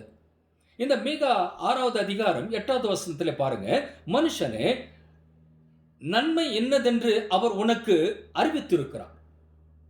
நியாயம் செய்து இரக்கத்தை சிநேகித்து உன் தேவனுக்கு முன்பாக மன தாழ்மையாய் நடப்பதை அல்லாமல் வேற எண்ணத்தை கர்த்தர் உன்னிடத்தில் கேட்கிறார். இப்ப புரியுதுங்களா? இப்ப இந்த வசனத்தினுடைய அந்த குறிப்புகள், அந்த மிக முக்கியமான தன்மைகளை நீங்கள் கவனிச்சீங்கன்னா, தெய்வம் நம்மோடு கூட நம்மை உணர்த்துகிற ஒவ்வொரு வார்த்தையும் வந்து கொண்டிருக்கிறதை நம்மாலே புரிந்து கொள்ள முடியும். சொல்றாரு பாருங்க, மனுஷனே நன்மை என்னதென்று அவர் உனக்கு அறிவித்திருக்கிறார். தெய்வம் நமக்கு அறிவித்திருக்கிறார். இதுதான் வா, இந்த வழியில வா, இப்படி எல்லாம் செய், இதன் ஊடாக நீ போவீர்கள் சொன்னா எந்த விதமான தீமையும் உன்னை அணுகாதபடிக்கு நான் காப்பாற்றுகின்றவராய் இருக்கிறேன் அப்படிலாம் சொல்லி நடத்தும் பொழுது அடுத்தது என்ன சொல்றாரு பாருங்க, நியாயம் செய்து. ரொம்ப முக்கியம் இல்லையா? நியாயம் செய்து. இப்போ உலகமோ சபையோ அல்லது குடும்பங்களோ எதற்கு அதிகமாக முக்கியத்துவம் கொடுக்கிறதுனா அநியாயத்திற்கு முக்கியத்துவம் கொடுக்கிறது. அநியாயமாக காரியங்களை சம்பாதிப்பது, அநியாயமாக பணங்களை சேகரித்துக் கொள்வது, அநியாயமாக மற்றொரு மீது வார்த்தைகளை போடுவது, இப்படி அநியாயம் அநியாயம் என்று சொல்லுகின்றதான அநேக காரியங்கள் அநியாயமாக நடந்து கொண்டு இருக்கின்றதான இந்த காலங்கள். இதுல தெய்வம் சொல்லுகிறார், நீ நியாயம் செய்து, நீ நியாயம் செய்ய வேண்டியவராக இருக்கிறாய். அதற்காக தான் நான் உன்னை வச்சிருக்கிறேன். நீ நியாயம் செய்து, அடுத்து சொல்றாரு, இரக்கத்தை சிநேகித்து. சம்பாதிக்கோ, இரக்கத்தை சம்பாதித்துக்கொள், அதை சிநேகித்துக்கொள், நண்பனாக்கிக் கொள்ளத. உன் தேவனுக்கு முன்பாக, இப்ப என்ன சொல்றாரு பாருங்க, உன் தேவனுக்கு முன்பாக மனத்தாழ்மையாய் நடப்பதை அல்லாமல். அப்ப அந்த மனத்தாழ்மை என்பது நாம் அதிகமாக சம்பாதித்துக் கொள்ள வேண்டியதான ஒரு காரியம். இந்த பூமியில எதையோ நாம் சம்பாதித்துக் கொண்டு வருகிறோம், எதற்கோ நம்முடைய ஓட்டங்களை ஓடிக்கொண்டு இருக்கின்றோம். ஆனால் இந்த தெய்வம் சொல்லுகின்றதான இந்த வார்த்தைகளுக்கு நாம் முக்கியத்துவம் கொடுக்கின்றோமா? பாருங்க, அவர் சொல்றார் பாருங்க, உன் தேவனுக்கு முன்பாக மனத்தாழ்மையாய் நடப்பதே அல்லாமல் வேற எண்ணத்தை கர்த்தர் உன்னிடத்தில் கேட்கின்றார். தெய்வம் கேட்கின்றதான ஒன்றே ஒன்று, ஆமென், அவரிடத்தில் அன்பு செலுத்தக்கூடியவர்களாய், மன தாழ்மையாய் நடந்து கொள்ளக்கூடியவர்களாய், நம்முடைய அதிகாரத்தையோ நம்முடைய சுயமான பலத்தையோ அந்த இடத்துல கொண்டு வராதபடிக்கு அவர் என்ன விரும்புகிறார் என்பதை பார்த்து, அதனால தான் நான் சொன்னேன், இயேசுவின் வசனத்தை கை கொள்ளும் பொழுது கீழ்ப்படுகிறவர்களாக மாறுகின்றோம். அப்படிப்பட்டதான வார்த்தைகளை தான் தெய்வம் நமக்கு இந்த நாளிலே கொடுத்து கொண்டு வருகின்றார். உபாகம புஸ்தகம் 10வது அதிகாரம் 12, 13வது வசனத்தை நாம் எடுத்துக்கொள்ளலாம். உபாகமம் 10, 12, 13. இப்பொழுதும் இஸ்ரவேலே, நீ உன் தேவனாகிய கர்த்தருக்கு பயந்து அவர் வழிகளில் எல்லாம் நடந்து அவரிடத்தில் அன்பு கூர்ந்து உன் முழு இருதயத்தோடும் உன் முழு ஆத்மாவோடும் உன் தேவனாகிய கர்த்தரை சேவித்து நான் இன்று உனக்கு கற்பிக்கிற கர்த்தருடைய கற்பனைகளையும் அவருடைய கட்டளைகளையும் உனக்கு நன்மை உண்டாகும்படி கைக்கொள்ள வேண்டும், நன்மை உண்டாகும்படி கைக்கொள்ள வேண்டும் என்பதையே அல்லாமல் வேறே எதை உன் தேவனாகிய கர்த்தர் உன்னிடத்தில் கேட்கின்றார்? ஆமென். உனக்கு நன்மை உண்டாகும்படி நீ அதை கைக்கொள்ள வேண்டும் என்று அவர் சொல்கிறார். அப்போ தெய்வத்தினுடைய கட்டளைகளோ தெய்வத்தினுடைய கற்பனைகளோ அந்த பிரமாணங்களோ இவைகளை நீங்கள் எல்லாவற்றையும் ஒன்று பார்த்து அதை நீங்கள் கவனிப்பீர்கள் என்று சொன்னால் அவைகள் எல்லாமே நமக்கு நன்மை உண்டாகும்படிக்கு செய்கின்றதாக இருக்கிறது. நமக்கு நன்மை பாராட்டுகின்றதான தன்மை உடையதாக அந்த வசனங்கள் வார்த்தைகள் இருக்கிறது. எனவே தான் அதை நாம் கைக்கொள்ள வேண்டும், அதை கூர்ந்து கவனிக்க வேண்டும், அதை நாம் சிநேகிக்க வேண்டும், அதிலே அன்பு செலுத்த வேண்டும் என்று அவர் சொல்லிக் கொண்டு வருகின்றார். அப்போ அவருடைய கற்பனைகள் நமக்கு வேண்டாதவைகள் அல்ல, பிரியமானவைகளாக இருக்கின்றன. அவைகளை வைத்து நாம் தெய்வத்தினிடத்தில் அன்பு செலுத்தக்கூடியவர்களாக இருக்கின்றோம். இதைதான் அங்க அதிகமாக அவர் சொல்லிக் கொண்டு வருகிறதை நாம் பார்க்க முடிகிறது. அதுல ஒரு முக்கியமான ஒரு காரியத்தை நான் சொன்னேன். நீ நன்றாயிருக்க வேண்டுமானால், நீ நன்றாயிருக்க வேண்டுமானால். உபாகமம் 6:24 வாங்க. இந்நாளில் இருக்கிறது போல நம்மை அவர் உயிரோடே காப்பதற்கும் எந்நாளும் நன்றாயிருப்பதற்கும் நம்முடைய தேவனாகிய கர்த்தருக்கு பயந்து இந்த எல்லா கட்டளையின் படியையும் செய்ய கர்த்தர் நமக்கு கட்டளையிட்டார் என்று அவர் சொல்லுகின்றார். எல்லாவற்றையும் செய்யத்தக்கதாக தேவன் நமக்கு கட்டளையாக அவைகளை கொடுத்திருக்கிறார். அதாவது உயிரோடே காப்பதற்கும் எந்நாளும் நன்றாயிருப்பதற்கும் நம்முடைய தேவனாகிய கர்த்தருக்கு பயந்து, ரொம்ப முக்கியமான ஒரு வேர்டு அது, கர்த்தருக்கு பயந்து இந்த எல்லா கட்டளைகளின் படியையும் செய்ய கர்த்தர் நமக்கு கட்டளையிட்டு இருக்கிறார். ஆமென். கட்டளையிட்டார் என்று சொல்லி இருக்கிறார். இந்த கட்டளைகளை எல்லாம் ஆதி காலத்தில், அதாவது பழைய ஏற்பாட்டின் காலத்தில் இந்த இஸ்ரவேல் ஜனங்கள் கடைபிடிக்க முடியாமல் போய்விட்டது. அதனாலே அவர்களுக்கு பலவிதமான பிரச்சனைகள் வந்த பொழுது கூட தெய்வம் அவர்களை கைவிடாமல் காப்பாற்றி வாக்களிக்கப்பட்ட தேசத்திற்குள்ளாக கொண்டு போய் சேர்த்தார் என்று சொல்லி நாம் பார்க்க முடிகிறது. ஆனாலும் அந்த இடத்துல இந்த கட்டளைகளை அவர்கள் கை கொண்டார்களா? இல்லையே, விட்டுட்டாங்க. தெய்வம் எவ்வளவோ அவர்களுக்குள்ளாக பிரயாசப்பட்டு அவர்களுக்கு செய்ய வேண்டிய காரியங்கள் எல்லாம் செய்து, உலகத்திலே அப்படிப்பட்டதான சம்பவங்கள் நடைபெறாத காரியங்கள் எல்லாம் அவர்களுடைய வாழ்க்கையிலே நடைபெற வைத்து இவர்களுக்காக எதிரிகளை நிர்மூலமாக்கி போட்டு எகிப்தையே ஒன்றுமில்லாமல் செய்தார் என்று சொன்னால் பாருங்களேன். அப்படிப்பட்டதான காரியங்கள் எல்லாம் அவருடைய வாழ்க்கையில செய்த தெய்வம் அவர்களை அந்த கானான் தேசத்திற்குள்ளாக வாக்களிக்கப்பட்டதான அந்த வார்த்தையின்படியே அவர்களை கொண்டு போய் அதில் சேர்க்கின்றார். அங்கேயாவது அவர்கள் அதை கை கொண்டார்களா? இல்லை. அதனால என்ன நடந்தது? இவர்கள் சிதறடிக்கப்படத்தக்கதாக எதிரிகளாலே அவர்கள் பிடிக்கப்படுகின்றவர்களாய் 70 ஆண்டுகள் மீண்டுமாக அந்த சிறையிருப்புக்குள்ளாக போகிறார்கள். அடிமையாக அவர்கள் போகிறார்கள்.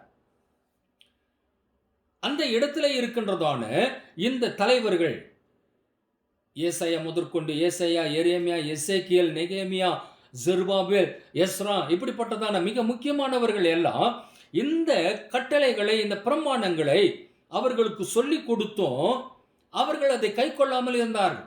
அடிமையின் தேசத்தில் நாங்கள் வந்து விட்டோம். ஆனாலும் ஒரு சிலர் அதை எடுத்துக்கொள்வதற்கு பிரயாசப்பட்டாங்க.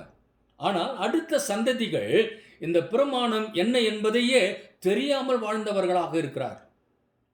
ஒரு முறை எஸ்ராவின் இடத்துல வருகின்றதான நேரத்தில் எஸ்ரா சொல்றாரு, நம்முடைய தலைமுறைகளை பின்னோக்கி பார்க்கும்போது தெய்வம் அவர்களை அற்புதமாக இந்தந்த காரியங்களுக்குள்ளாக நடத்தி பிரமாணங்களை கொடுத்து நடத்தி கொண்டு வந்தார் என்று சொல்லும்போது, பிரமாணங்களா?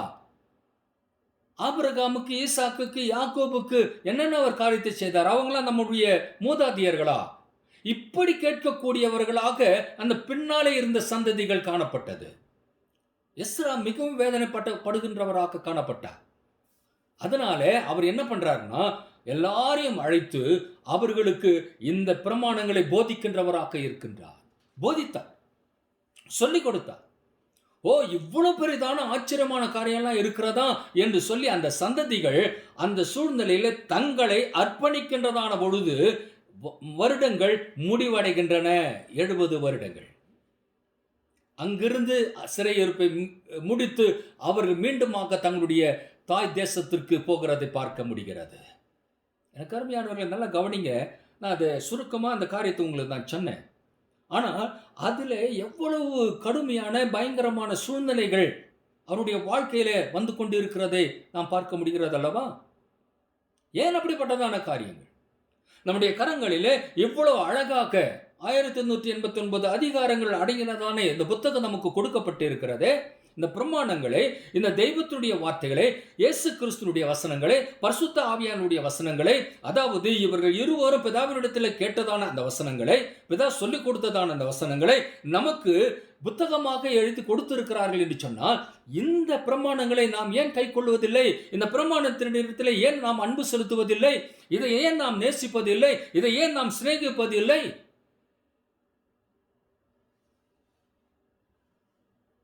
இதை நாம் செய்யக்கூடியவர்களாக இன்றைய தினத்தில் நம்முடைய எண்ணங்கள் மாற்றப்படட்டும், நம்முடைய மனது மாற்றப்படட்டும். தெய்வத்தினிடத்தில் சம்பூரணமாய் நம்மை அர்ப்பணிக்கக்கூடியவர்களாக இருப்போமா? ஏன் இதை நான் சொல்றேன்னா, நாம் எப்படி போய்கொண்டே இருக்கிறோம் என்பது நமக்கு நன்றாக தெரியும். ஆனால் தெய்வத்தினுடைய பார்வை எப்பொழுதும் நம் மீது இருந்து கொண்டே இருக்கிறது. சாதாரணமான பார்வை அல்லங்க அது. ஏன் தெரியுமா அந்த வார்த்தை நான் சொல்றேன்? இந்த உலகத்திலே யாரும் செய்ய முடியாததான ஒரு காரியம், அந்த பயங்கரமான கொடுமையை அனுபவித்து சிலுவையில முழுவதுமாய் தன்னுடைய இரத்தத்தை விளக்கிரயமாக நமக்காக அவர் சிந்தி கொடுத்து நம்மை மீட்டெடுத்து இருக்கின்றார். நாம் அதை புரிந்து கொள்வதே கிடையாது, நாம் நினைத்து பார்ப்பதே கிடையாது. கொஞ்சம் யோசித்து பாருங்க. காலையில் எழும்பொழுது, ஆண்டவரே உம்முடைய ரத்தம் எவ்வளவு விளையாடப்பட்டது, என்னை மீட்டெடுத்ததே அப்படின்னு நீ கொஞ்சம் சொல்லி யோசித்து பாருங்க. அந்த நாள் உங்களுக்கு விசேஷித்த நாளாக இருக்கும். அந்த நாள் உங்களுக்கு ஆச்சரியமான ஒரு நாளாக இருக்கும். அந்த நாள் நீங்கள் நினைத்து பார்க்கின்ற நாளுக்கு மேலாக உங்களை நடத்துகின்ற நாளாக இருக்கும். தெய்வம் சகல காரியத்திலேயும் உங்களை அற்புதமாக நடத்துகின்ற அந்த நாளை நீங்கள் அனுபவிக்க முடியும். யார் எதை பேசினாலும் சரி, யார் எதை செய்தாலும் சரி, உங்களுடைய வார்த்தைக்கு கீழ்ப்படியாமல் இருந்தாலும் சரி, அதை பற்றி நீங்க ஒன்றும் கவலைப்படாதீங்க. தெய்வத்தை நோக்கி, ஆண்டவரே உம்முடைய இரத்தத்திற்காய் ஸ்தோத்திரம், உம்முடைய இரத்தத்திற்காய் ஸ்தோத்திரம் என்று சொல்லுங்க. உம்முடைய பார்வை எப்பொழுது என் மீது இருப்பதற்காய் ஸ்தோத்திரம் என்று சொல்லுங்க. பாருங்க, அதான் சொல்றாரு பாருங்க. யோபு அந்த சித்தத்தை அழகாக வெளிப்படுத்துறாரு. 36:7 யோபு 36:7, அவர் தம்முடைய கண்களை நீதிமான்களை விட்டு விலகாமல், எப்படி நீதிமான்களை விட்டு விலகாமல் என்ன பண்றாராம் தெரியுங்களா? அவர்களை ராஜாக்களோட கூட சிங்காசனத்தில் ஏறவும் உயர்ந்த ஸ்தலத்தில் என்றைக்கும் உட்கார்ந்திருக்கவும் செய்கிறார் என்று அவர் சொல்லுகின்றார். இது ராஜாவுடைய காரியங்கள் எல்லாம் பழைய ஏற்பாட்டோடு முடிஞ்சிடுச்சு. புதிய ஏற்பாட்டில் நமக்கு என்ன ராஜா அப்படின்னு யோசிக்கிறீங்களா? வரப்போகின்றதான அந்த நித்தியமான வாழ்க்கையில நீங்கள் ராஜாக்களாக, ஆசாரியர்களாக, லேவியர்களாக பலதரப்பட்ட காரியங்கள் சொல்லப்பட்டு இருக்கிறது. அதில் முக்கியமான ஒரு காரியம் இயேசு கிறிஸ்துவனுடைய மனவாட்டியாக இருப்பது. இப்படி பலவிதமான சித்தங்கள் நமக்காக காத்து கொண்டு இருக்கின்றன. நாம் எவ்வளவாக இந்த தெய்வத்திற்கு நம்மை விட்டு கொடுக்கின்றோமோ, இந்த தேவ சித்தத்திற்கு அந்த அந்த கைக்கொள்ளுகிறவர்களாக நாம் காணப்படுகின்றோமோ, அதன் அடிப்படையிலே தான் நமக்கு இப்படியெல்லாம் அந்த அரசாட்சியில 1000 வருட அரசாட்சியிலே நமக்கு சூழ்நிலைகள் அமைகின்றதாக இருக்கும். அப்போ இந்த தெய்வத்தினுடைய சித்தத்தை செய்வதா, இந்த தேவனுடைய சித்தத்தை, தேவ சித்தத்தை செய்வதா நமக்கு என்னங்க பலன் உண்டு? நமக்கு என்ன பாக்கியம் கிடைக்க போகிறது? தேவ சித்தம் செய்தால் கிடைக்கும் பாக்கியங்கள் என்ன அப்படின்னு நீங்க ஒரு கேள்வி கேட்டீங்கன்னா, தேவ சித்தத்தை நீங்கள் அறிந்த பின்பு அந்த வார்த்தைகள் என்ன சொல்லுகிறதோ அப்படியே அதை செய்யக்கூடியவர்களாக மாற வேண்டும். யோவான் 9:31.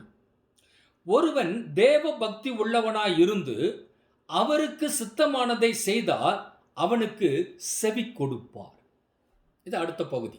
அதிலேயே அடுத்த ஒரு சப்ஹெட்டிங்குள்ளாக, அடுத்த ஒரு ரகசியத்திற்குள்ளாக நாம் போகின்றோம். எப்பொழுதுமே நீங்கள் பார்த்தீங்கன்னா மிக முக்கியமான 3 பகுதிகள் வரும். அதிலிருந்து 7 பகுதிகள் பிரிகின்றதாக இருக்கும். அந்த 7 பகுதிகளை மீண்டுமாக நீங்கள் உள்ளே பிரவேசிப்பீர்கள் என்று சொன்னால் 21 பகுதிகளாக அது பெருகுகின்றதாக இருக்கும். அப்போ இது போல நீங்கள் உங்களை ஆயத்தப்படுத்தும் பொழுது, ஒன்றுக்குள்ளாக நீங்கள் பிரவேசிக்கும் பொழுது அது 3ஆக விரிவடைகின்றதாக இருக்கும். 3க்குள்ளாக பிரவேசிக்கும் பொழுது 7ஆக பெருகுகின்றதாக இருக்கும். அந்த 7க்குள்ளாக நீங்கள் பிரவேசிக்கும் பொழுது 21 மகத்துவங்களுக்குள்ளாக, அற்புதங்களுக்குள்ளாக, அடையாளங்களுக்குள்ளாக, தெய்வீக அன்புகளுக்குள்ளாக நீங்கள் கடந்து செல்லக்கூடியவர்களாக இருப்பீர்கள். இதுதான் வேதத்தினுடைய பல சீக்ரெட்டுகளுள் உள்ள ஒரு சீக்ரெட், மிக முக்கியமான ஒரு ரகசியம். ஒருவன் தேவ பக்தி உள்ளவனாய் இருந்து அவருக்கு சித்தமானதை செய்தால் அவனுக்கு செவி கொடுப்பார் என்று சொல்லியிருக்கிறார். தாவீதினுடைய வாழ்க்கையை நாம் எடுத்துக்கொள்ளலாம். அநேக மிக முக்கியமான ஊழியர்கள், தலைவர்கள் வேதாகமத்தில் நமக்கு முன்மாதிரியாக இருக்கிறார்கள். அதில் ஒரு சிலரை குறித்து நாம் இந்த இடத்துல பார்க்கலாம். இந்த தாவீதை குறித்து நாம் பார்க்கும் பொழுது, தாவீது குறித்து சொல்லுகின்றதான நேரத்தில் சங்கீதம் 71 2வது வசனத்தை நாம் வாசிக்கின்றோம். தேவ சித்தம் செய்த மனுஷனாகிய தாவீதை குறித்து என்ன வார்த்தைகள் வெளிப்படுகிறது என்று சொன்னால், அவருடைய தெய்வத்தினுடைய மன விருப்பத்தின்படி நீர் அவருக்கு தந்தருளி, அவருடைய மன விருப்பத்தின்படி நீர் அவருக்கு தந்தருளி, அவருடைய உதடுகளின் விண்ணப்பத்தை தள்ளாதிருக்கிறீர் என்று சொல்லி தாவீதை குறித்து அங்கே பேசுகிறதை நாம் பார்க்கின்றோம். அவருடைய தாவீதினுடைய மன விருப்பத்தின்படி நீர் தாவீதுக்கு தந்தருளி, தாவீதினுடைய உதடுகளின் விண்ணப்பத்தை தள்ளாதிருக்கிறீர். அப்போ அவருடைய மன விருப்பம், தேவ சித்தத்தை செய்ய வேண்டும் என்ற அந்த மன விருப்பம், அந்த வார்த்தைகளை அவர் அப்படியே கடைபிடிக்கின்றதான மன விருப்பம். அவருடைய வாழ்க்கையினுடைய தன்மைகளை நீங்க யோசித்து பார்த்தீங்கன்னா, கடுமையான சூழ்நிலையிலிருந்து வெளியே வந்தவர், நல்ல ஒரு ஊர் அறிந்த, அந்த இடம் அறிந்த ஒரு பெரிய குடும்பம், அது மிக முக்கியமான குடும்பம். அப்படிப்பட்டதான குடும்பத்தில் பல பிள்ளைகள் அவர்களுக்கு இருக்கிறார்கள். அந்த குடும்பத்தில் தாவீது கடைசியான பிள்ளை. ஆனால் மற்ற பிள்ளைகளை நேசிப்பது போல தாவீதை நேசிப்பது கிடையாது. மற்ற பிள்ளைகளை படித்து வைத்தது போல தாவீதை படிக்க வைக்கல. ஆனால் தாவீதினுடைய தாத்தா அவருக்கு அதிகமாக உதவி செய்ததினால், இந்த பிரமாணங்களை கற்றுக் கொடுத்ததினால், தெய்வத்தை உறுதியாக பிடித்து கொண்ட அருமையான சிறுமகன் தாவீது.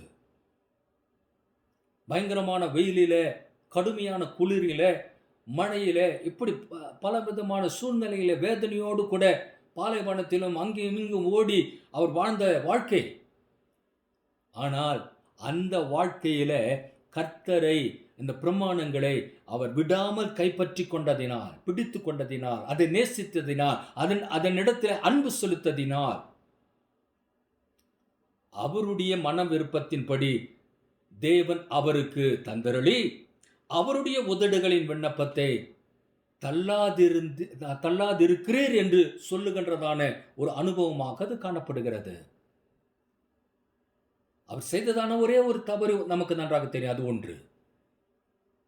ஆனால் அதை தான் பெருசா பேசுகிறோமே தவிர, அவர் தெய்வத்தினுடைய பாதையிலே எவ்வளவு சிறப்பாக செயல்பட்டார், எவ்வளவாக தன்னை விட்டு கொடுத்தார், எவ்வளவாக தன்னை ஈடுபடுத்தினார் என்பதெல்லாம் நாம் பேசுவது கிடையாது. குறிப்பா ஒன்று சொல்லட்டுமா, இந்த சவுலினிடத்துல அபிஷேகம் பண்ணப்பட்டதான அந்த ராஜா, தேவனாலே அபிஷேகம் பண்ணப்பட்டவர், தாவீதை விரோதிக்கிறார். ஆனால் தாவீதோ அவரை விரோதிக்கவில்லை. எத்தனையோ முறை கொல்லுவதற்கு ஆயத்தமான சவுல், அந்த இடத்திலிருந்து தாவீது தப்பித்துக் கொள்கிறார். ஆனால் தாவீதினுடைய கரங்களிலே சவுல் மாட்டிக்கொள்ளுகின்றதான பொழுது அவர் ஈஸியாக கொண்டு போட்டு இருக்கலாம். ஆனால் அந்த இடத்துல தாவீது செய்ததான, அவர் சொன்னதான காரியம் என்ன தெரியுமா? அபிஷேகம் பண்ணப்பட்டதான மனிதன் மீது என்னுடைய கரத்தை நான் எப்படி உயர்த்த முடியும்? எப்படி நான் விரோதமாக இருக்க முடியும்? அப்போ தெய்வத்தை எவ்வளவு அவர் நேசித்திருப்பாரே, ஆனால் இந்த வார்த்தைகளை அவரால் சொல்ல முடியும். அந்த கட்டளைகளை எவ்வளவு அதிகமாக அவர் நேசித்திருப்பார் என்றால், கை கொண்டிருப்பார் என்று சொன்னால், இந்த வார்த்தைகளை அவரால் சொல்ல முடியும். தன்னை அழிக்க காத்து கொண்டிருந்ததான சவுலை நேசிக்கிறார் என்று சொன்னார். தேவனிடத்தில் வைத்ததான அந்த அன்பு.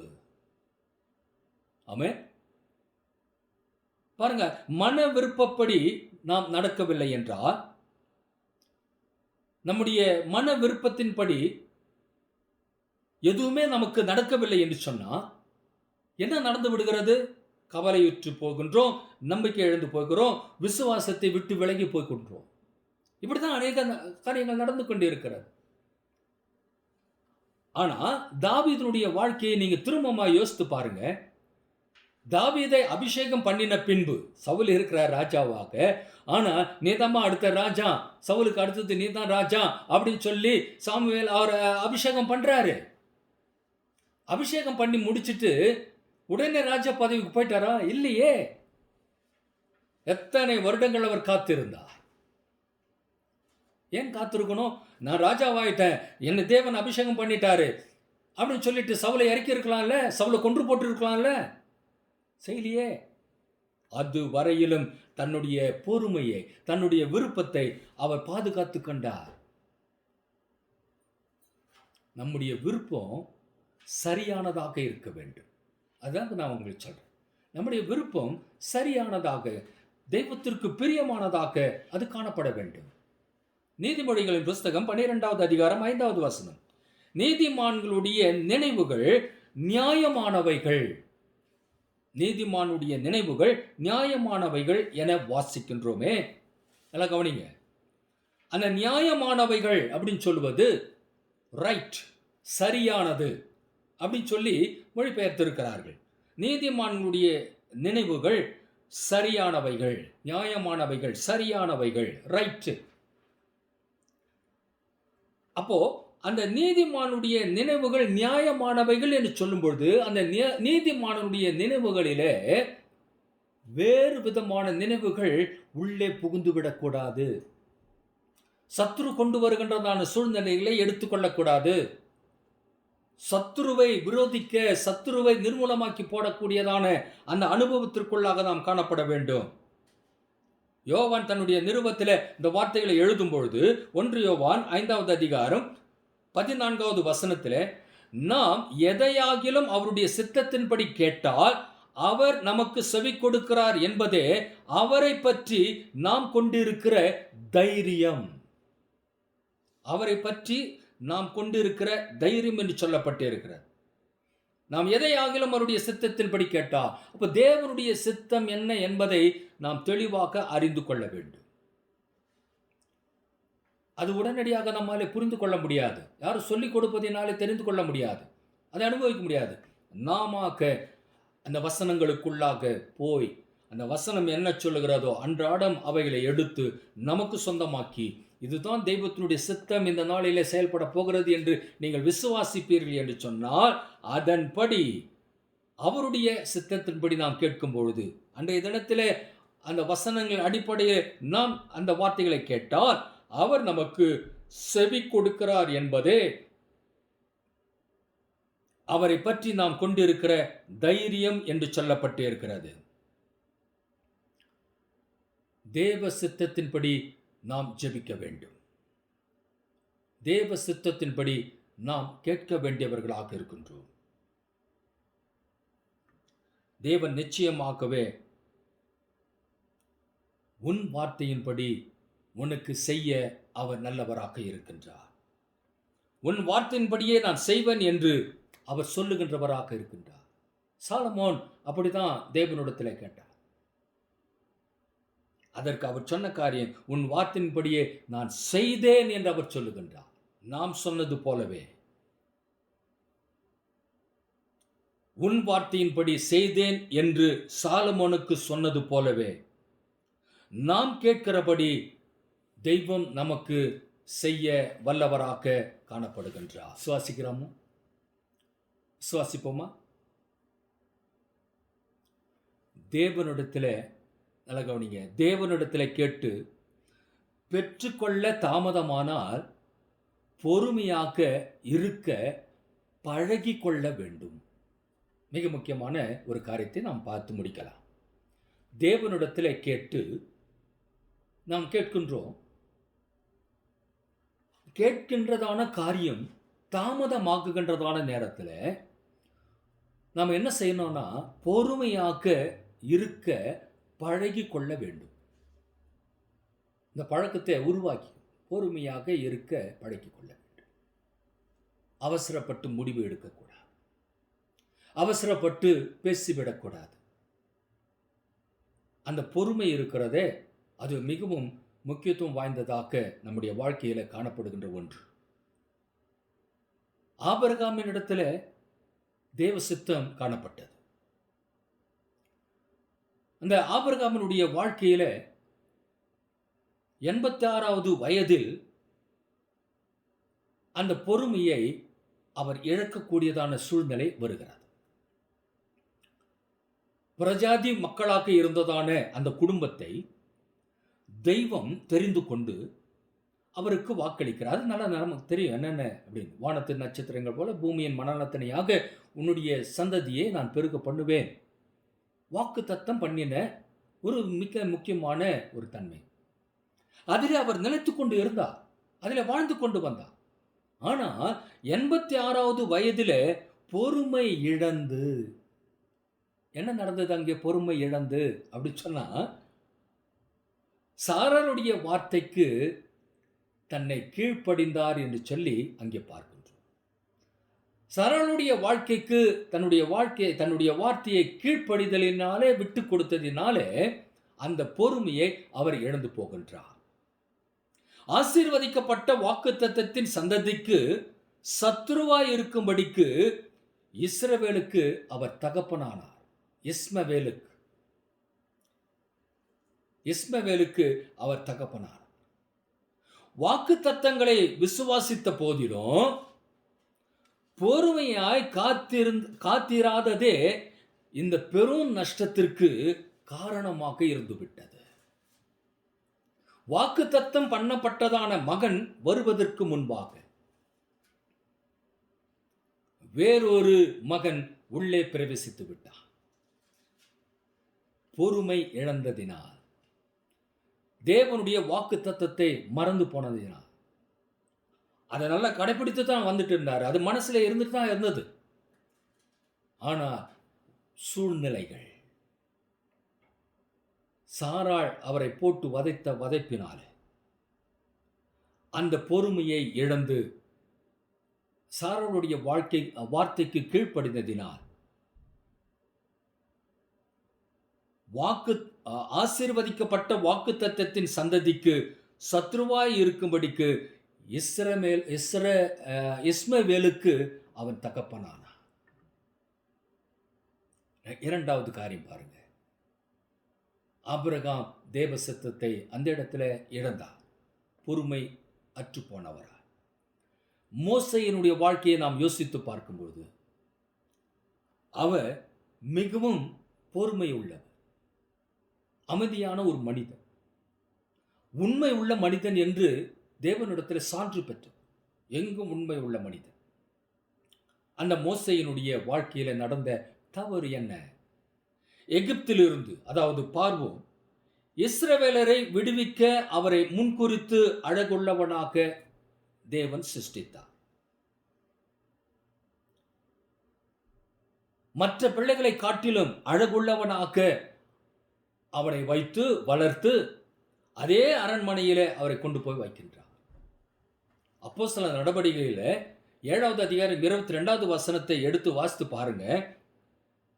அந்த இடத்துல என்ன சொல்றார் அப்படின்னா, எகிப்தினுடைய சகல சாஸ்திரங்களிலும் கற்பிக்கப்பட்டு வாக்கிலும் செய்யிலும் வல்லவனானான் என்று சொல்லப்பட்டிருக்கிறார். ஆனால் 40வது வயதில் பொறுமையை இழந்து ஒரு எகிப்தியனையை கொல்லப்போய் அடுத்த 40 வருடம் அவர் காத்திருக்க வேண்டியதாக ஆயிற்று. இந்த அப்போஸ்தலர் நடவடிக்கைகளின் புஸ்தகத்தில் 7வது அதிகாரம் 24, 25 கூட நம்ம வாசிக்கலாம். அப்போஸ்தலர் 7, 24, 25. அப்பொழுது அவர்களில் ஒருவன் அநியாயமாய் நடத்தப்படுகிறதை அவன் கண்டு அவனுக்கு துணை நின்று எகிப்தியனை வெட்டி துன்பப்பட்டவனுக்கு நியாயம் செய்தான். தன்னுடைய கையினாலே தேவன் தங்களுக்கு ரட்சிப்பை தருவார் என்பதை தன்னுடைய சகோதரர் அறிந்து கொள்வார்கள் என்று அவன் நினைத்தான். அவர்களோ அதை அறியவில்லை. அந்த 40 வருடத்திலே முடிய வேண்டியதான காரியம் இவர் பொறுமை இழந்ததினால அடுத்த ஒரு 40 வருடம் அங்கே காத்திருக்க வேண்டியதாக ஆயிற்று என்று சொல்லி வேதம் நமக்கு சொல்லுகிறது. மூன்றாவதாக சவுலின் தவறை குறித்து, பொறுமையை இழந்ததை குறித்து நாம் பார்க்கலாம். 1 சாமுவேலின் புஸ்தகம் 10வது அதிகாரம் 8வது வசனம். சாமுவேல் சொல்றார், நான் உன்னிடத்தில் வருவேன், நான் உன்னிடத்தில் வந்து நீ செய்ய வேண்டியதை உனக்கு அறிவிக்கும் மட்டும் 7 நாள் காத்திரு என்றார். இப்ப நடந்த சம்பவத்தை பாருங்க. சாமுவேல் சொன்னதான காரியம் 7 நாள் காத்திரு. ஆனால் சவுல் செய்ததான காரியம் பாருங்க. ஜனங்கள் என்னை விட்டு சிதறி போகிறதையும் குறித்த நாட்களின் திட்டத்தில் நீர் வராததையும் பெலிஸ்தர் மிக்மாசிலே கூடி வந்திருக்கிறதையும் நான் கண்டபடியினாலே கில்காலில் பெலிஸ்தர் எனக்கு விரோதமாய் வந்து விடுவார்கள் என்றும் நான் இன்னும் கர்த்தருடைய சமூகத்தை நோக்கி விண்ணப்பம் பண்ணவில்லை என்றும் எண்ணி துணிந்து, பொறுமை இழந்துட்டார், எண்ணி துணிந்து சர்வாங்க தகன பலியை செலுத்தினேன் என்றார். அந்த நேரம் பாருங்க, அந்த செலுத்தின நேரம் தான் 7ஆம் நாளின் கடைசி பகுதியில சவுல் பலி செலுத்தி முடிக்கும் பொழுது சாமுவேல் அந்த இடத்துல வந்து சேருகின்றார். இந்த நாளில் வந்துட்டார் அவர். ஆனால் அவர் வந்து சேருவதற்கு முன்பாகவே சவுல் தன்னுடைய பொறுமையை இழந்தவராக இந்த காரியத்தை செய்கின்றார். அதனாலே தெய்வத்தினுடைய கோபம் அவர் மீது இறங்குகிறதை நாம் பார்க்கின்றோம்.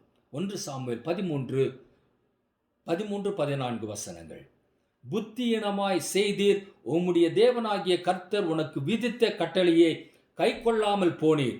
மற்றபடி கர்த்தர் இஸ்ரவேலின் மேல் உம்முடைய ராஜ்யபாரத்தை என்றென்றைக்கும் ஸ்திரப்படுத்துவார் அப்படின்னு சொல்லிட்டு, இப்போதோ உம்முடைய ராஜ்யபாரம் நிலை நிற்காது என்று அவர் சொல்லுகின்றார். உனக்கு வாக்களித்த பிரகாரமாக அந்த ராஜ்யபாரம் நடந்து கொண்டே இருக்கும். ஆனால் உன் நிமித்தமாக உனக்கு கிடைக்க வேண்டியதான அந்த ராஜ்யபாரம் நிலை நிற்காது என்று சாமுவேல் அங்கே தீர்க்க தரிசனமாக சொல்லுகிறதை நாம் பார்க்கிறோம். பொறுமை இல்லாததினால் ராஜ்யபாரமே கவிழ்ந்து போனது. பொறுமை இல்லாததினால் அவருடைய ராஜ்யபாரம் கவிழ்ந்து விடுகிறது. நல்லா கவனிங்க, 3 சம்பவங்கள் உங்களுக்கு நான் சொன்னேன். ஆபிரகாமின் பொறுமையின்மையினால் இஸ்மவேல் உள்ளே வந்து விடுகிறான். இன்றைக்கும் அவனால, அந்த கோத்திரத்தினால பெரிய பிரச்சனைகள் வந்து கொண்டுதான் இருக்கிறது. முடிவு கடைசியில் தான் நமக்கு தெரியும். கடைசியில் தான் அதனுடைய எல்லா காரியமும் மாற்றப்படும். மோசேயினுடைய பொறுமையின்மையினால கூடுதலான 40 ஆண்டுகள் உள்ளே பிரவேசித்து விட்டது. சவுலின் பொறுமையின்மையினால ராஜ்ய பாரமே கவிழ்ந்து போய்விட்டது. இப்படி பல காரியங்களை நம்மால சொல்ல முடியும். ஆனால் தேவன் இந்த நாளில் நமக்கு வெளிப்படுத்துகின்றதான வார்த்தைகள், நாம் கர்த்தருடைய அந்த கட்டளைகளுக்கு கீழ்ப்படிந்து அவருடைய வார்த்தைக்கு பொறுமையோடு கூட காத்திருப்போமேயானால் ஏற்ற வேளையில தெய்வம் நமக்கு எல்லாவற்றையும் செய்ய வல்லவராய் இருக்கின்றார். யோபுவினுடைய வாழ்க்கையில யோபு கடுமையான சோதனை வேளையில பொறுமையாய் இருந்து தேவனுடைய சித்தத்தை செய்தபடியினாலே தேவன் அவரை குறித்து சொல்லுகின்றார். யோபு 42:7 என் தாசனாகிய யோபு பேசினது போல் நீங்கள் என்னை குறித்து நிதானமாய் பேசவில்லை.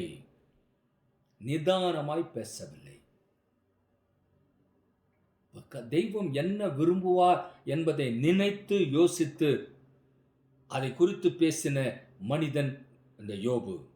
அதனால தான் பின் வாழ்க்கையில இரட்டத்தனியான ஆசீர்வாதத்தை அவர் பெற்று அனுபவித்தார் என்று சொல்லி நாம் பார்க்கின்றோம். யாக்கோபு 5:11 அவர் சொல்லுகின்றார், யோபின் பொறுமையை குறித்து கேள்விப்பட்டிருக்கிறீர்கள், கர்த்தருடைய செயலின் முடிவையும் கண்டிருக்கிறீர்கள். ஆமென். வாக்குத்தத்தம் பண்ணப்பட்டதை பெறும்படி பொறுமை நமக்கு அவசியமாக இருக்கிறது என்பதை நாம் நன்றாக இப்பொழுது விளங்கி கொண்டிருக்கின்றோம். சங்கீதம் 113 8வது வசனத்தை நாம் பார்க்கலாம். அவனை பிரபுக்களோடும் தமது ஜனத்தின் அதிபதிகளோடும் உட்கார பண்ணுகிறார் என்று அவர் சொல்லுகின்றார். பின்னாடி வருகின்றதான காலங்களிலே யோபுவினுடைய சந்ததிகள், ஆபிரகாமினுடைய சந்ததிகள், ஆபிரகாம், யோபு இவர்களெல்லாம் ஒரே காலத்தில் வாழ்ந்தவர்களாக நாம் பார்க்க முடியும் சரித்திரத்தில். அந்த வாக்கு தத்தத்தை அந்த அதாவது விசுவாசத்தினுடைய அந்த செயல் திட்டங்களை அவர்கள் அதிகமாக நேசித்து தெய்வத்திற்கு மிகவும் பயந்து அந்த தன்மை உடையவர்களாக வாழ்ந்தபடியினாலே அவர்கள் மீது, இந்த நீதிமான்கள் மீது தேவனுடைய பார்வை எப்பொழுதும் இருந்ததாக சொல்லப்படுகிறது. சங்கீதங்களின் புஸ்தகத்தில் 40வது அதிகாரம் கடைசி வசனத்தை நாம் வாசிக்க போகின்றோம். இந்த சங்கீதங்கள் என்று சொன்னாலே நமக்கு ஆறுதலான காரியங்கள் நிறைய அதில் கிடைக்கக்கூடியதாக இருக்கும். இதில் பார்த்தீங்கன்னா இந்த 17வது வசனத்தில் மிக அருமையான ஒரு வார்த்தை சொல்லப்பட்டு இருக்கிறதை நீங்கள் பார்க்க முடியும். நான் சிறுமையும் எளிமையும் ஆனவன், கர்த்தரோ என் மேல் நினைவாயிருக்கிறார். தேவரீர் என் துணையும் என்னை விடுவிக்கிறவருமாய் இருக்கிறீர். என் தேவனே தாமதியாயதேயும் என்று அவர் சொல்லுகின்றார். அப்போ அவர் சொல்ற அந்த காரியம் என்ன?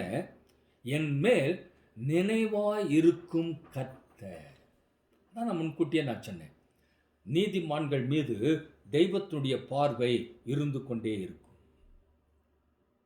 நாம் எப்படிப்பட்டவர்கள் என்பதல்ல, நம்மை அவரை விட்டு விலகி ஓடிவிடாதபடிக்கு நம்மை காப்பாற்றுகின்றவரா, நம்முடைய தேவைகளை சந்திக்கின்றவரா, நம்மிடத்தில் அன்பு கூறுகின்றவரா, அவர் பொறுமையோடு கூட காரியத்தை நடப்பித்துக் கொண்டு வருகின்றவராக இருக்கின்றார்.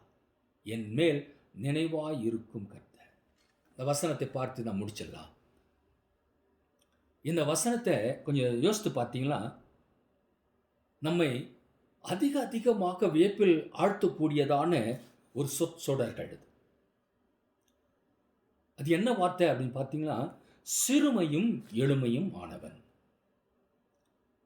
இந்த சிறுமையும் எளிமையும் ஆனவன் என்று சொல்லுவது வெளிப்படையான ஒரு உண்மையாக இருக்கிறது. நான் யார் அப்படின்னு சொன்னா சிறுமையும் எளிமையுமான, இது எல்லாருக்கும் நன்றாக தெரிந்ததான ஒரு காரியம். வெளிப்படையான ஒரு உண்மையை நமக்கு புலப்படுத்துகின்றதான இந்த வார்த்தைகள். ஆனால் இந்த வார்த்தைகளை நாம் புரிந்து கொள்வதற்கு எந்த விதமான உதவி நமக்கு தேவைப்படாது. ஏன்னா நேரடியாகவே நம்மை குறித்து சொல்லுகின்றதான வார்த்தை சிறுமையும் எளிமையுமான அப்படிதான் போகுது. ஆனால் கர்த்தரோ என்மேல் நினைவாய் இருக்கிறார் என்ற அந்த வார்த்தையை, இந்த பகுதியை விளங்கிக் கொள்வதற்கு நமக்கு பெரியதான ஒரு விசுவாசம் தேவையாக இருக்கிறது. சிறுமையும் எளிமையுமான என்னை தெய்வம் என்ன பண்ண இருக்கிறாராம், என்மேல் நினைவாகவே அவர் இருந்து கொண்டிருக்கிறார். இது புரிந்து கொள்வது என்பது சாதாரணமான ஒரு காரியம் அல்ல.